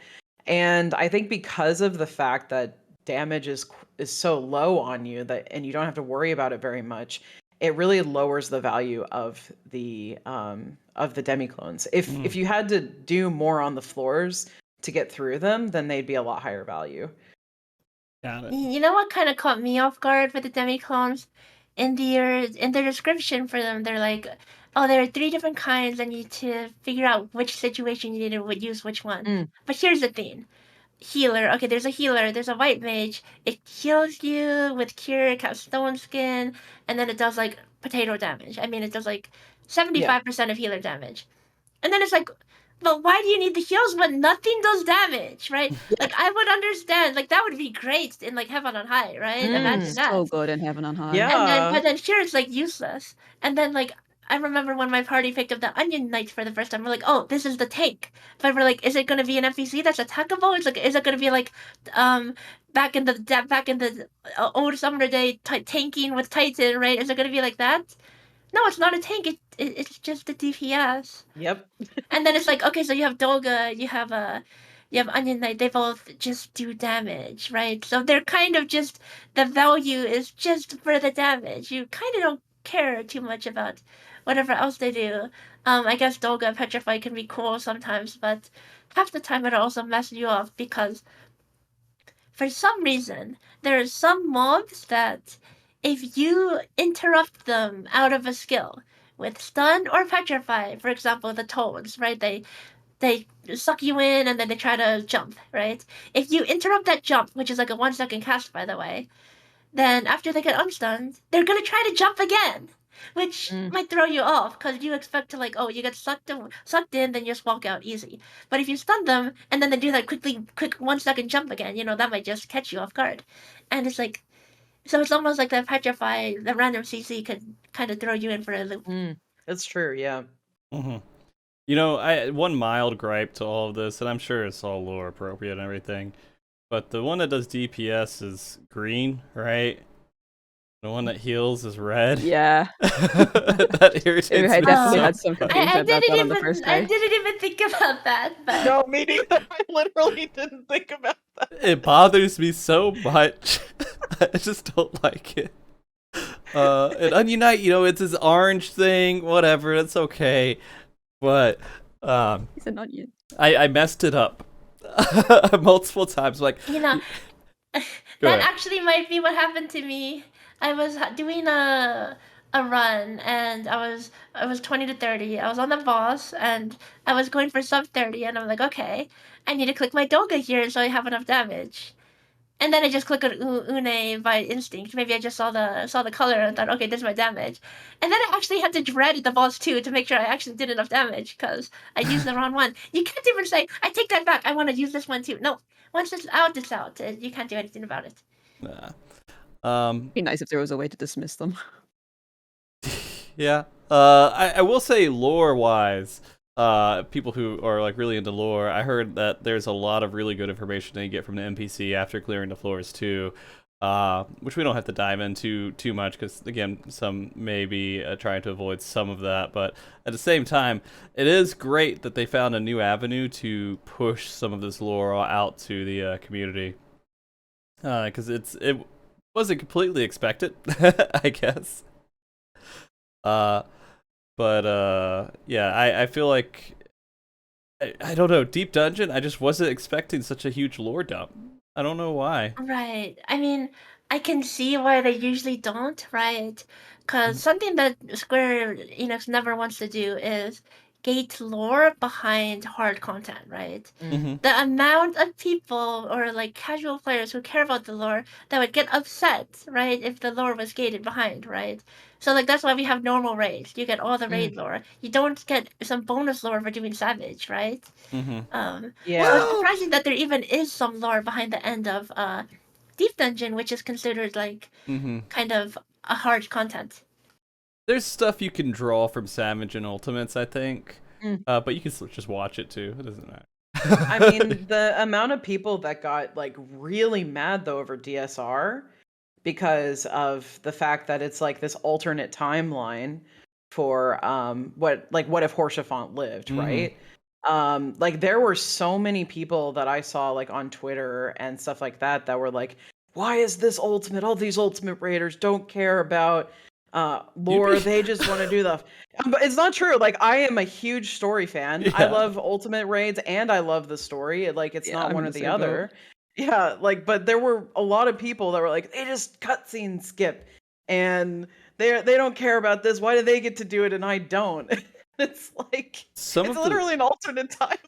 some of the ultimate, like, most skilled players in this game, their favorite activities are role-playing, clubs, glamour, Yeah. lore, story, crafting. It's me. So it's not there isn't It's a not one or the separation other. there. Yeah, there isn't like No. a huge separation. There are players who really love raiding that don't care. But I guess it would be rare to have someone who plays this game who doesn't care about raids and doesn't care about story. Sure. Yeah. And there's definitely people who care about the story but don't care about raid, but that doesn't mean they're exclusive, right? Oh, for sure. Yeah. Yeah. I mean, I play this game to do everything. Housing, raids, crafting, fishing, the story, deep dungeon, like there's so much that this game has to offer and like you're not just a one-track person, I don't think. I think there are a lot of people who are very multifaceted in this game. Mm-hmm. Oh, but yeah, no, I feel like I'm glad that it seems like they went kind of hard at this content. Again, there could be some. I expect there to be a little bit of drop off here and there every once in a while, and like you guys were talking about, kind of the final floors and everything. Maybe they did hit a time crunch. I mean, how often would you want this content? Every expansion, you would want a new one, you think? Yeah, that seems Give me reasonable. more. Make it harder. Yeah, Okay. yeah, more and make it harder. Yeah, I want them like to make it 2 times harder than Eureka Orthos is. Like at even least. something simple they could do. At least like I don't know, increase the damage, the auto attacks on the higher mobs. So Mm. you actually have to kind of stress about like movement and whatnot, right? Like I mean, it shouldn't do less than the Flora 60 mobs. That's for sure. Okay. Yeah, You know that's what? weird to me. You guys told me that Baja is the reason it didn't happen in Shadowbringers, right? Yeah. Didn't Yep. That's what Eureka they said. happen the same It time did. that Heaven on High Yes. came out? It did. It's very strange. Bullshit. I would also think that Eureka is personally, I prefer Eureka to Bozja as Yeah. well. But So I Yeah, have it's to call super weird. BS on that. 100%. That's what they told us. Yeah, like I don't understand, especially because I think Eureka Original is more in depth than Baja is. Like there's more Yeah. to do there. So More it's so. really Yes. weird. Yeah. Eureka had a ton. It was a huge environment. And it had the Baldessian Arsenal at the end of it as well. Yeah. So it was major content that kind of fell in line with releasing Heavens on High. And you know what? No, I think they only had 2 ultimates, right? 2 ultimates and 2 Stormblood, ultimates yeah. in Stormblood and only Yeah. We only one had in one in Shadowbringers. One in Shadowbringers. yeah. Okay. COVID did cause problems during No, Shadowbringers. of course. Yes. So I can at least sort Yeah. of forgive them for things being a little bit wonky during that time because that was a very tough time for everyone. Yeah. Yeah. But it doesn't really, especially with the slightly longer patch cycles now, it doesn't really hold up to the same as So, the same kind of excuse. Where's my Eureka or Baja this expansion? And it's because of Island Sanctuary. That's yeah, the reason definitely Island why. Sanctuary. So- yeah. I'm a little bit peeved. I'm a little bit peeved. I mean, it is kind of disappointing because I Yeah. had hoped that Island Sanctuary was going to be like really repeatable, kind of like I'm grinding those like whatever they're called, the island currency for Mhm. like a long time to get something really cool. But there's like nothing like that. You kind of just get it and then you're done. And you just abandon your animals and you don't Mhm. ever look back until the next time they release something new for it. Yeah. I guess you I could still also keep up with consider. mine, but Yeah, you not could with also the talk materia. Criterion Dungeons. That was the other thing. True. But I mean, like, I don't know if that equates to a whole like Eureka. No, Maybe. definitely not. Maybe, Well, but again, there's no reason to do it again. Like, you do it once Mm-hmm. and it's kind of enough. Like, they didn't give us any incentive to keep going back to it. Like, there's an incentive with Deep Dungeon to keep going back to it, Right. which is that you can do it on different jobs. You can try to go for score and beat your score, like try to be on the top of the leaderboards. Like, there's a lot of repeatable content in there because of that, because it feels so different depending on which job you're doing. But like, why do I want to go back to Criterion after I've beaten it? There's no rewards. There's not really anything you get from doing it. It's just like, Mhm. okay, I'm going to beat the bosses again. Yeah. So I would say you're right on that. They kind of did miss the mark on the repeatable content for those two. So an Island Sanctuary it is kind of a weird experiment, I think, for them to figure out how they want to do that, what the community response would be, and what they want, and so they're going to figure that out. Same thing with Criterion Dungeon. And I think I do always have to give Square Enix some sort of credit that they do experiment. Right? They just try to find new content that players like, and they try to like test the waters. For sure. Yeah. And then hopefully improve. We're not seeing Diadem, I guess, came back for crafters or gatherers or whatever, right? In some way, but they dropped it. They're like, we're okay. Well, we're gonna move on from that. We get it. And then they made Eureka, which turned out to be pretty good. But yeah, we're waiting for them to use that same like successful formula moving forward. But I guess they just wanted to test the water with the two different types of content. So I can't equate both those two maybe put together. Pushed out content that was similar to Baja or Eureka. Yeah, and I mean, I'm saying like, oh, they're not repeatable and stuff like that. But I mean, for me personally, I don't really feel content starved. But that's because I literally just spent like 6 weeks doing top, I think. And before that, I was doing DSR and other like Savage content. We were doing week 1, stuff like that as well. And so like every time I finish some raid content, something new comes out, it feels like. So like that plus Deep Dungeon and anything else I'm doing in the game, like I personally feel very busy. And I'm not like that bothered by the lack of repeatable stuff. I know there has been like a lot of conversation about like content drought, like is there enough content in Final Fantasy 14? So I think that varies a lot depending on the player, but for me it's like, I know Ultimate Raids is so time consuming. And I mean, I'm still progging like UCOB at the moment with my group, and that's good. We're only done. Afterwards we can still have DSR and top to look at. So even from a raid perspective, there's plenty to do. You could even go back and do mid-high level stuff. Yeah. Like, I don't think there's a lack of content. It's just a bit of a shame that when they release new content that it doesn't have the same level of replayability as some of the old stuff. Agreed, yeah. Because like once, there is, I think, going to be a long gap between now and 7.0. There were some news like coming out that they're not going to like follow the exact same cycle of when they're releasing 7.0. Like, I don't know, a month or two ago. And my theory is it's not going to come out until like summer 2024 because we have JP FanFest in January 2024, and that's probably when they're going to announce it. And so there's like, if you think about that long stretch of like nothing, like what's happening then? Like, what are they doing for that period of time? It's a little hard to see. Yeah. 1 raid here, 2 Criterion dungeons, an Alliance raid. Yeah. Some more MSQ. It's not a whole lot coming up. To surprise us with Eureka Orthos 101 to 200. Their chance to redeem everything. That would be rad. That would actually I be would so like cool. That. If they made I like would be down for that, actually actually. so hard, yeah. I would love that. Yeah, I wonder if like the opinions that were made about the fact that a lot of the content, I guess, in this expansion is more, I guess, geared towards just being super hard but not repeatable. And I wonder if that was like their goal with Eureka. Like they were assuming that okay, this difficulty will stomp people, like will stop people, hard gate people to get it cleared. But I mean, people cleared day 1, especially with solo. I mean, assuming solo would have been the harder route versus going in a party. So it is kind of curious to see if that was really what it was. But maybe they are experimenting things. And I mean, I feel like with Eureka, at least they did. I think they did nail a couple things that were really great, and then there's other things that were really not that great.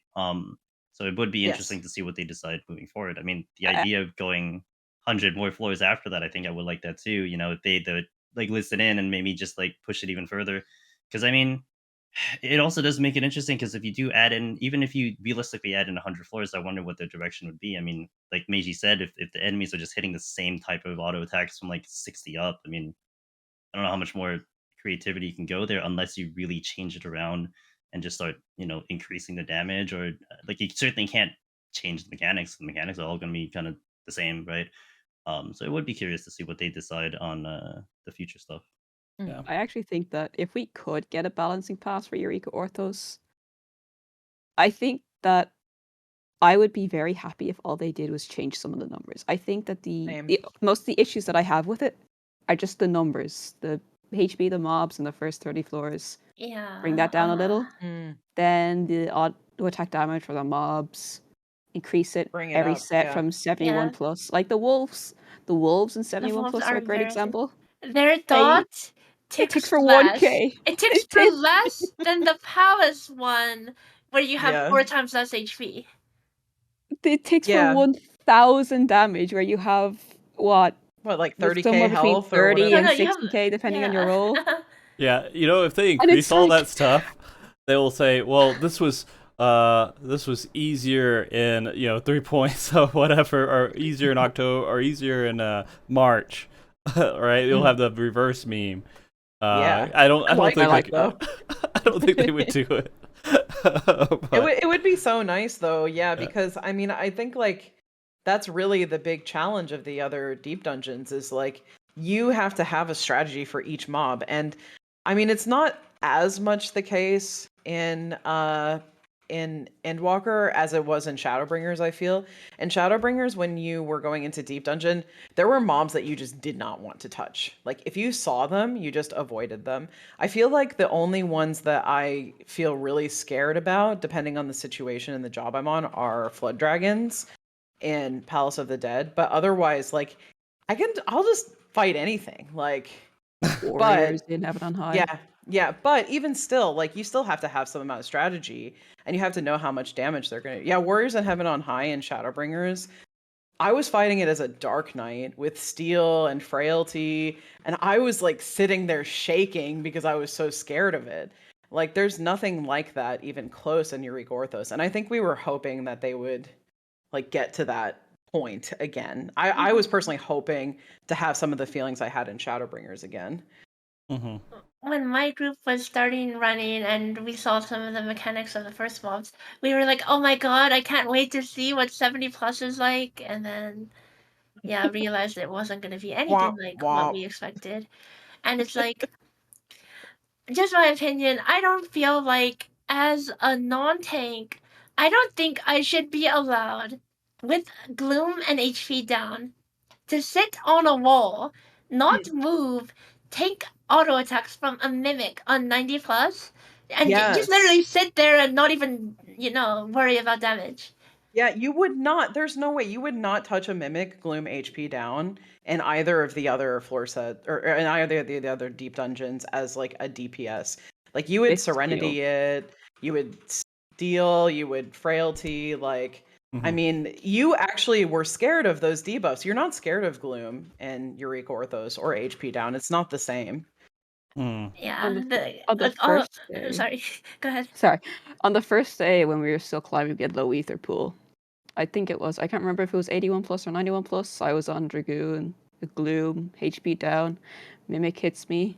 I have like 70 ether pool. It doesn't even do half my health. I was just like, oh, okay. I guess I'll never be afraid of these. Yeah. It's so sad.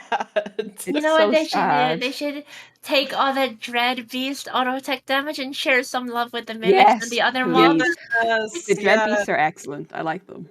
Yeah, I we do didn't like talk them a about that lot. too much.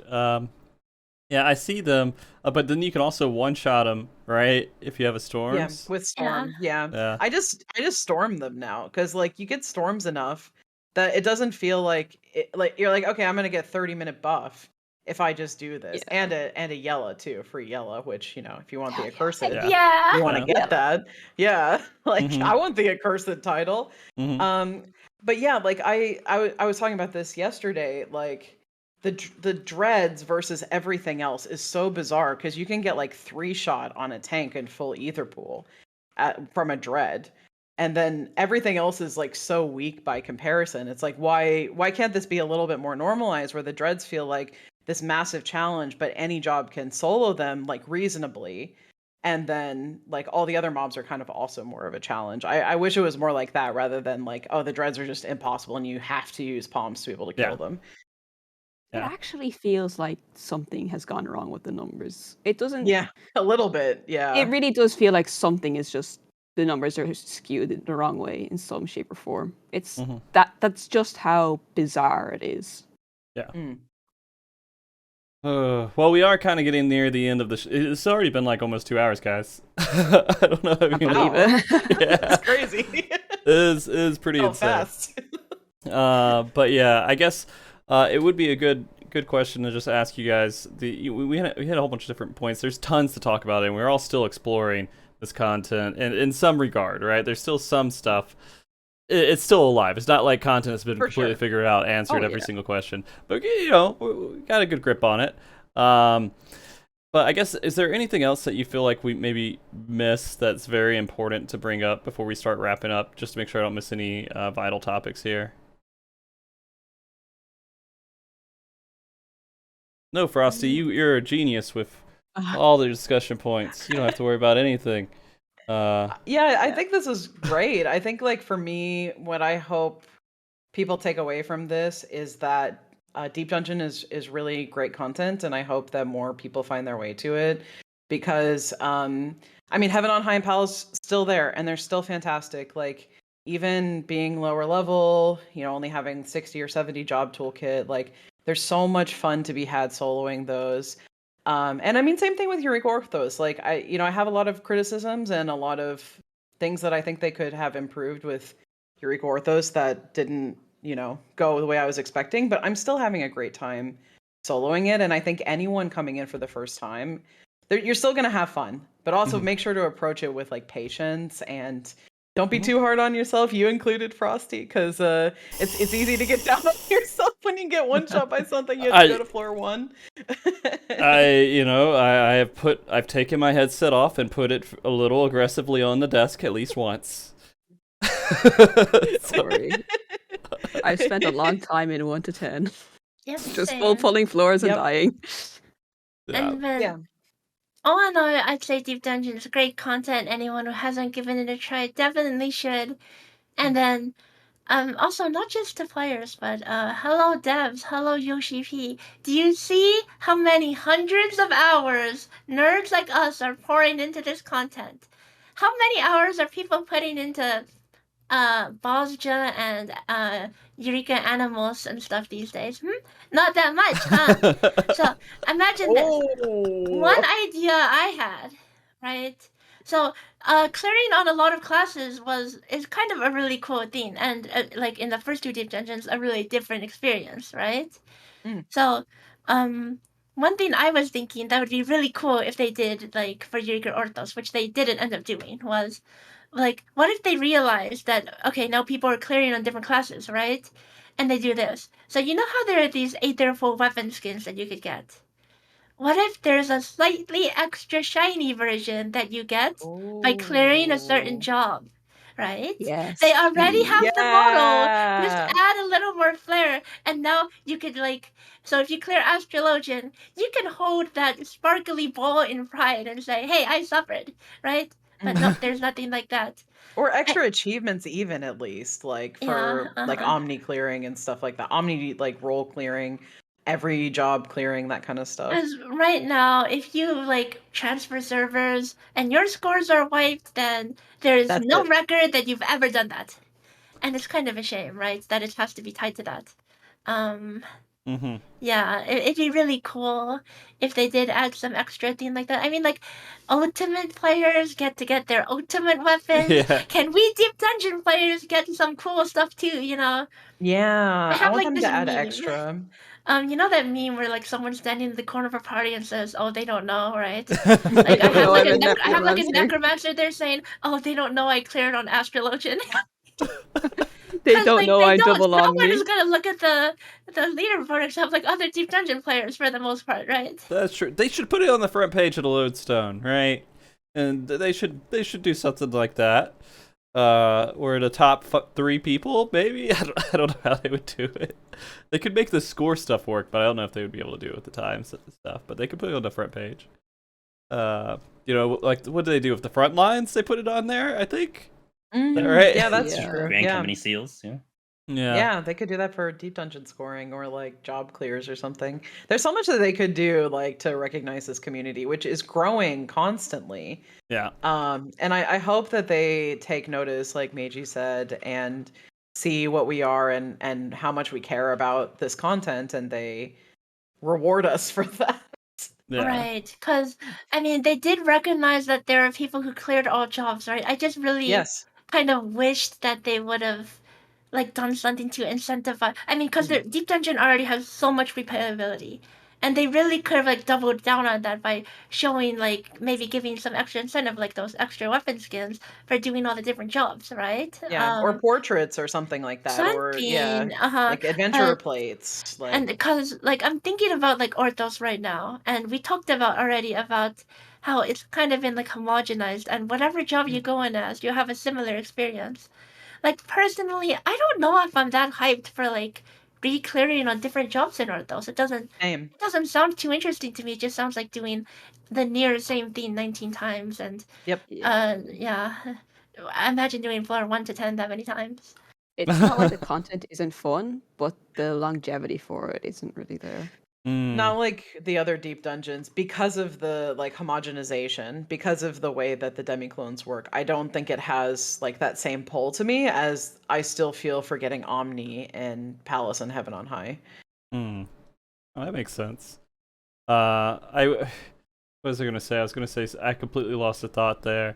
But I was thinking this content in particular, you're right, is starting to gain a lot of popularity, and I think Square Enix is going to recognize that a good bit to see how the community has responded to it, how it's all going, and they will probably make some changes based on exactly how this has gone for them. Definitely, I'm going to be honest, I'm starting to notice a slight trend with missing numbers. It's tough. Because if you go back to P8S, Yeah, it misses true. numbers a little bit. Yeah. You know. But I tell you, like, there was nothing more exhilarating to me. Well, I mean, besides some of the other deep dungeon stuff that I mentioned, like it was one of the most exhilarating moments when we beat the P8 in Rage Check week 1, like before it had gotten nerfed. That was so cool because I up until that point, I mean, I care about my rotation and doing really well on the jobs that I play, but I didn't feel that there was this like pressure from the game to get me to do those rotations perfectly until P8S Part 1. And that was when it was like, oh my god, if I press a button wrong, we're going to enrage. Yeah. And then Ultimate with the auto attacks. Yes. Like directly. Yes. So yeah. No, we fell victim to that a few times in top, and it was like really That is actually interesting. So something with the quality. I mean, again, overall, compared to other MMOs, on the mark. Yes. Like quality check and everything else. But usually, instead of 99.5%, it's like 99.9% or something like that, right? Yes. So there's a little dip there. Yeah, you can see the cracks for sure, which is it's surprising to see. I mean, there have definitely been. I feel like there have been a lot of weird bugs in top, which is weird because it creates this dichotomy of like top is such an incredible ultimate, and it's my new favorite. But you still have some really weird issues, and they started clearing it up. Like they fixed both of the autos now, so that's not an issue anymore. When they fix something, 100%. It was a bug.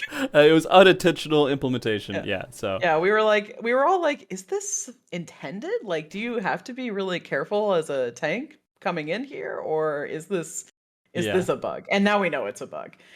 Yeah. And so we might see.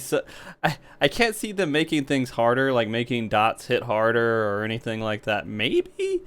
But it's hard to go board like and make things harder after players have already cleared it and everything else, because making the goalposts that much further away might discourage people overall. But maybe not. Maybe it'll encourage people who already did it to do it again, to prove that they can do it again. I don't know. I don't know if they will or not. I mean, I would like them to, but it does feel a bit unrealistic for them to. So I'm not expecting it by any means. Yeah. I'll enjoy my copium. All right. Well, with all that being said, we probably should start to wrap up the show. My, of course, daughter is in the other room over there making tons of noise. I'm sure she's ready, but ready for me to come over there. But I do think this has been a fun show. This has been amazing. There's actually, honestly, we could probably keep this conversation going for another couple hours easily. For sure. Yeah. Without too much trouble. But I'll hold back for right now. And we might have another Deep Dungeon show in the future, after things settle a good bit, to see the state of the community and where everything has kind of landed. Because it is going to be interesting to see how it all plays out in the long run. And I was debating about doing some sort of coverage for like the race, who was going to clear it first and everything else, but it always felt like it was in a weird situation. Like there's just RNG that's in there. And every single try is just that like once someone's done, well, I don't got to look at their point of view for another 8 hours, right? You just put it on the back burner and you can focus on other point of views. So that's kind of how it is. But I think it could be interesting to have that, and I guess if I maybe in the future it's something to consider. Both a group first and a solo first would be interesting to kind of track. But it's difficult. It's difficult when the content is like so like when you can clear it in like pretty quickly. Like with a group, how long did it take for a full group to clear it? Since starting from launch, it took like 8, 10 hours, 9 maybe, was it? hours, 8, 9, 9 10 hours. hours, something like that. I think 9 that's hours. worth tracking at a point, right? And so there's that, and then the solo was how long? It was like within 24 hours, or 22, I believe. It was within 24, yeah. Yeah, 22 hours, I'm pretty sure, is what... It wasn't caught by the leaderboard snapshot, but it was definitely before the time. First where 24 the patch hours. released. yeah. Yeah. But then what happens if it turns into, oh well, it can't really be cleared until something's till some Palace of the Dead situation happens, and I sit there for 2 years. No, that's never gonna happen again. But You're gonna do a world race for 2 years. I don't think it'll ever get to that point again, just because the community is like miles bigger than it was back in the day. But yeah, I mean that was the other thing is. So one more point before we say goodbye is I was a little disappointed that the race was like so fast. Like I was hoping it would take a bit longer. Yeah. Because my favorite part about like Palace way back in the day was the idea that it seemed to be impossible, right? And that's kind of what drew me into it and why I was grinding it for so long. And then when I got like that, when I first cleared 190 and I got like that glimmer of hope and like, wait, this is doable, right? That was so exciting for me. And then in an attempt to recreate the quote-unquote impossible challenge, I did the Arcanist Heaven on High last year, and then I'm like, but this is still doable too. This is what Deep Dungeon has come to now. Yeah.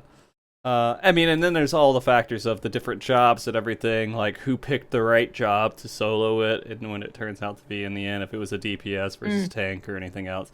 But I think it's worth tracking. At this point, if they do another one, I think that I would have some level of coverage, tried to focus on it, if there is nothing else out there, because it is fun. It's just there's a lot of variables that are uncontrollable. Well, there's a lot more control than I currently have. Walking on a lore trap is controllable, but sometimes I feel like it's not. Hey, when there's wall traps, it makes it a lot harder. So. Yeah, and then the other thing was, Yeah, I feel bad if like a whole bunch of bad things like RNG happened to a person and they couldn't clear. But I mean that's part of the excitement. It's part too. of it. Yeah, it's part of it for sure. It's part of what makes the content. Sometimes it's BS, sure, like especially in Heaven and High, right? But honestly, it's really what adds a lot of replayability. And 99% of the time, you could play around it, or there's something that you could have done better. Yes, Yes, that's the 100%. thing. Yeah. It's very rarely. Now, there's going to be some situations in previous Deep Dungeons where you're just It's you're impossible. kind of shit out of Yeah. luck, Yeah. right? Yeah, you like just no items the game 5 floors says in a no. row or something like that's- that. Yeah. That's fine, but that's a rarity in itself. It's usually something Yes. that you can play around, and that's Yeah. learning how to play around those situations. For me, Mm-hmm. is so much fun and so interesting to do. Yes, Mhm. agreed. And realizing I can get better myself. Like when you start Deep Dungeon, you're like, oh my God, this RNG is just screwing me. Like, why can't the game just give me a break? And then the further you get into it, the more you realize, no, I'm the problem. Like, I need to actually get good and learn how to deal with these different situations. And once that happens, you can really start doing a lot and work around like almost any situation the game throws at you. That's a realization a lot of Party Finder players need to. Never mind. There is one You're common asking for too denominator. much. But all right, Throwing guys. some shade. Sorry, Top was really miserable for a moment there. I feel you. But all right, guys, we go to wrap up, and we can. I'll have each of you guys, if you don't mind, kind of say your last bits, shout outs, whatever you want to say before we get off the air. And we'll go just same order we did before. Ellie, do you want to start us off? No. Okay. I'm not sure what to say. Meiji, do you want to start us off? Any shout outs or anything? And we'll go back. Alright, chill. Okay. Yeah, thank you so Yeah. much, Frosty, Ow. for Yeah. All right. thank you so much for having us. This was Uh-huh. a true pleasure. Yeah. It's been really, really wonderful to talk about Deep Dungeon with all of you. Like I think like really great opinions and ways of thinking about this. Yeah, looking forward to seeing more of what MogTalk does with Deep Dungeon, and yeah, we're rooting for your solo clear as well. We're going on Summoner now, so we gotta figure that out. Keeping an Although eye. that was one of the first DPS I think that cleared it solo. Yes. Yeah. Yes. Yeah, one of the it first. was. Yeah. And Yeah, I Summoner's also- great. I think it's really great that we could all just sit down and you could pull us away from Orthos for a moment so we could stop dying to 1 to 10 and whatever shenanigans and just chat about the content, right? It's still early, but it really felt nice to be able to share opinions and see how everyone thinks about this. Yeah, it's been awesome having you all on here as well. I mean, it's interesting to kind of jump into this because this is, of course, it's so fun to do shows like this because this is your world and you can feel the passion and all the energy and everything for the content. So it was so easy to have a conversation. Literally, I could probably just put the 4 of you on here, walk away, and be okay. But I tried to jump in a little bit and tried to do a little bit there, but okay. Or you could come back 5 hours later, we'd still be talking. Yeah, I'm glad I could give you guys a little bit of rest, though. To be honest. But all right, Angelus.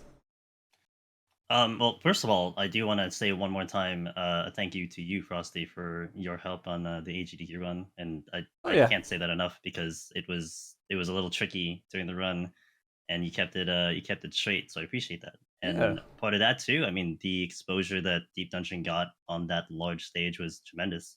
Whether it led into the stuff for here and now, the people jumping into it, I don't know, but it was certainly really cool to do. So I do thank you for that. And 2 years ago, we did. I was checking the VOD of when we did that first Deep Dungeon show with you, me, and Pharaoh. And I remember then, it was like exactly 2 years ago. I remember then it was a little bit hard to like find people on my end to like jump in here. Like Meiji was one of them that I was looking into. Ali was one of them that I was looking into, but neither of them were like they were streaming, but they weren't any on voice yet and everything. And Yeah. and now 2 years later, I have a whole bunch of people I can ask in here. and as you saw during the show, like they are very well knowledge. They know their thing. I mean, honestly, like I was sitting back a little bit letting these guys talk because they know a lot of stuff, and that's where the community has been growing for that amount of time. And it'll be exciting to see what it is in a year from now, 2 years from now, maybe when the next deep dungeon goes in. So it's going to be very exciting to see what everyone is going to be able to do. Maybe we get more people like these guys that are going to jump into the content and just absorb it and do as much as a lot of us that have been in here for years. And I'm really excited to see what happens. Yeah. Me too. It's funny because I sent a message to Maygi, and the first thing she says, "Oh, this was 2 years ago." This last message she sent. Yeah, yeah. So, an hour before the show, I was messaging Frosty, and then I saw a message from him that I apparently forgot to respond to. He was like, "Oh yeah, wait, do you still want to come onto the show?"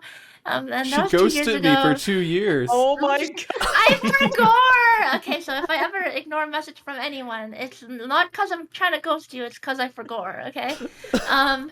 Just yeah, message her again. But back then, he was like asking me if I was interested in like doing deep dungeon talk and stuff. And back then, I was too shy to really talk. Yeah, I guess look how things changed. Yeah, absolutely. I completely forgiven, 100%. I tried to add you as a friend on Discord and said you were already at it. I'm like, wait a minute. So if that makes you feel any better, I forgot about it completely. All right, Ellie, do you feel like you're ready? Okay. I guess just a general shout out to the community surrounding Deep Dungeon. Angelus's Discord is an absolutely incredible place for resources and just discussions about Deep Dungeon. And if anyone is ever looking for advice, there's so many people there that are so happy to just give a little bit of pointers. And we get a lot of people regularly getting their new clears. It's really, really exciting to see. And it's really great to see, like, while it is solo, everyone's all doing their own thing, that we all band together in one place, right? Yeah. And that's, like, so cool to me. I know back when, like, especially the vent too, right? There's so much stuff worth venting about in Deep Dungeon. Yes. And the only people it helps to vent to are other people who understand the frustration, you know? Yeah. When I was progging my solo way back then, I don't think there was like anybody that I even knew that was even like interested in solo. The only person I knew that was doing it was Angelus, because I saw him like post videos, and I would like look at the leaderboards and say, "Oh, look, some other person is actually trying to play this solo." And you know what I would do? I would vent on the Lodestone forum, like a blog. I had a blog on the FF14 site where I would just like write stuff like, "God dang it, I just died on potato floors for 5 hours. I just want to play the high floors again," stuff like that. Because there was no one to talk to back then, right? And now look where we are. Yeah. Holy crap, for some reason, I was typing in the stuff, and Ellie, I had you for the last person, and then afterwards I'm like, wait a minute, Ellie's not talking anymore. Wait a minute. So I just want to make sure Ellie Maygi took over, which is fine. But Ellie, did you say all the things? Sorry. Oh yeah, no, that's okay. That's enough for me. I don't know. I got so entranced in what Meiji was saying, I forgot. And yeah, to quickly go back to Andrew's point about the AGQ. That was, I do appreciate you letting me come on board. That was experience just for me. I followed AGQ since not right after it started, but like a couple of years after it, and I always made sure to watch it. All my friends would come back and watch it. So that was a wonderful opportunity, even just to be there with you. Of course, I didn't say too much because I mean, you had it handled. I just wanted to be there, be your support, right? Be your background support however I can, and I'm glad that I could help out that. Huge support. Thank you. Yeah. Because you were great there as well, Frosty. Yeah, awesome. you were fantastic. Thank you so Awesome. much for supporting the Deep Dungeon community there. It was so good. And also all the practice runs too, like you're just like such a natural with that type of commentating. It was really wonderful to see. That feels really weird to me because I still feel like I only said a handful of things. So I don't feel... Well, yeah, that's true. Because like Angelus, to his credit, like just went for it, right? Like especially during the run itself. But like the way that you supplemented him, like I think you two made a really great team, and it really added a lot to the run. I think it was the best one in all of AGDQ, to be honest, because of you guys. So no bias. Thank you. Even no bias at all. Yeah, no bias, No, of no, course. no. Yeah, yeah. I'm glad it worked out really well. And you know, I don't know if AGQ will ever do that again, just because it's like they did it last one. Are they going to do it for the next one? Like, however, but it'd be exciting to see them try to showcase it again, especially with the new content and everything. But yeah, no, the community for Deep Dungeons is absolutely amazing. I'm glad it's developed the way that it has, and I'm excited to see, you know, of course, what the future of it will look like, because I do think it's still going to grow more, especially with this new content out. And we are going to have a pretty big gap, I think, after 6.4. Yes. Unless they do some crazy stuff with 6.5. Maybe they'll add Blitzball, and that'll change the dynamic of it. Talk about hot and cold. Yeah. I don't know what they're going to do with the new Gold Saucer content, if they do some like really big content like we all thought they were. But we'll see. That all being said, thank you all again for coming on. This has been a blast. And again, we could keep going for hours and hours, but we'll cut it for now. And Thank you for arranging this. Yeah, thank you so much, Rossi. Yeah, Sounds again, awesome. Much appreciated. Angel did a lot of the heavy lifting with recommending all you, so I didn't even have to think about it. So, Well, thank you as well, Angelus, for recommending us. yeah. But we'll be back next week. Still working out the final details, but I think we're gonna have a community spotlight, bring in someone new from in the community on and talk to him. But once we get all that planned out, we'll announce that show as well. We should have much more regular Mog Talks for at least a while now, while we're going into this whole full-time bit that I'm trying out to test the waters to see how it works and everything else. We're also going to hopefully start doing some more events. There's a lot of stuff to really figure out with the MogTalk channel and what the future of it's going to look like. I've only been doing this for about a week and a half, so I don't know exactly what direction that's going to go in. I have some ideas and thoughts and everything, but everyone please stay tuned for that to see how, where MogTalk really kind of goes over the next month or so. And of course, any kind of thoughts, advice, anything from the community, I'm happy to hear it. And with all that being said, I'll let everybody get to their days. We are going to raid somebody right after the show, so hang tight for that. The guests will tell me secretly behind the curtains who they want me to raid. They're going to have to make the choice, so no blame on me. Just to get that off my chest real quick. We'll be seeing you guys later. I'm going to make you guys all wave and say bye while we're doing this. All right, everybody say bye. Bye. Bye. Bye. Bye.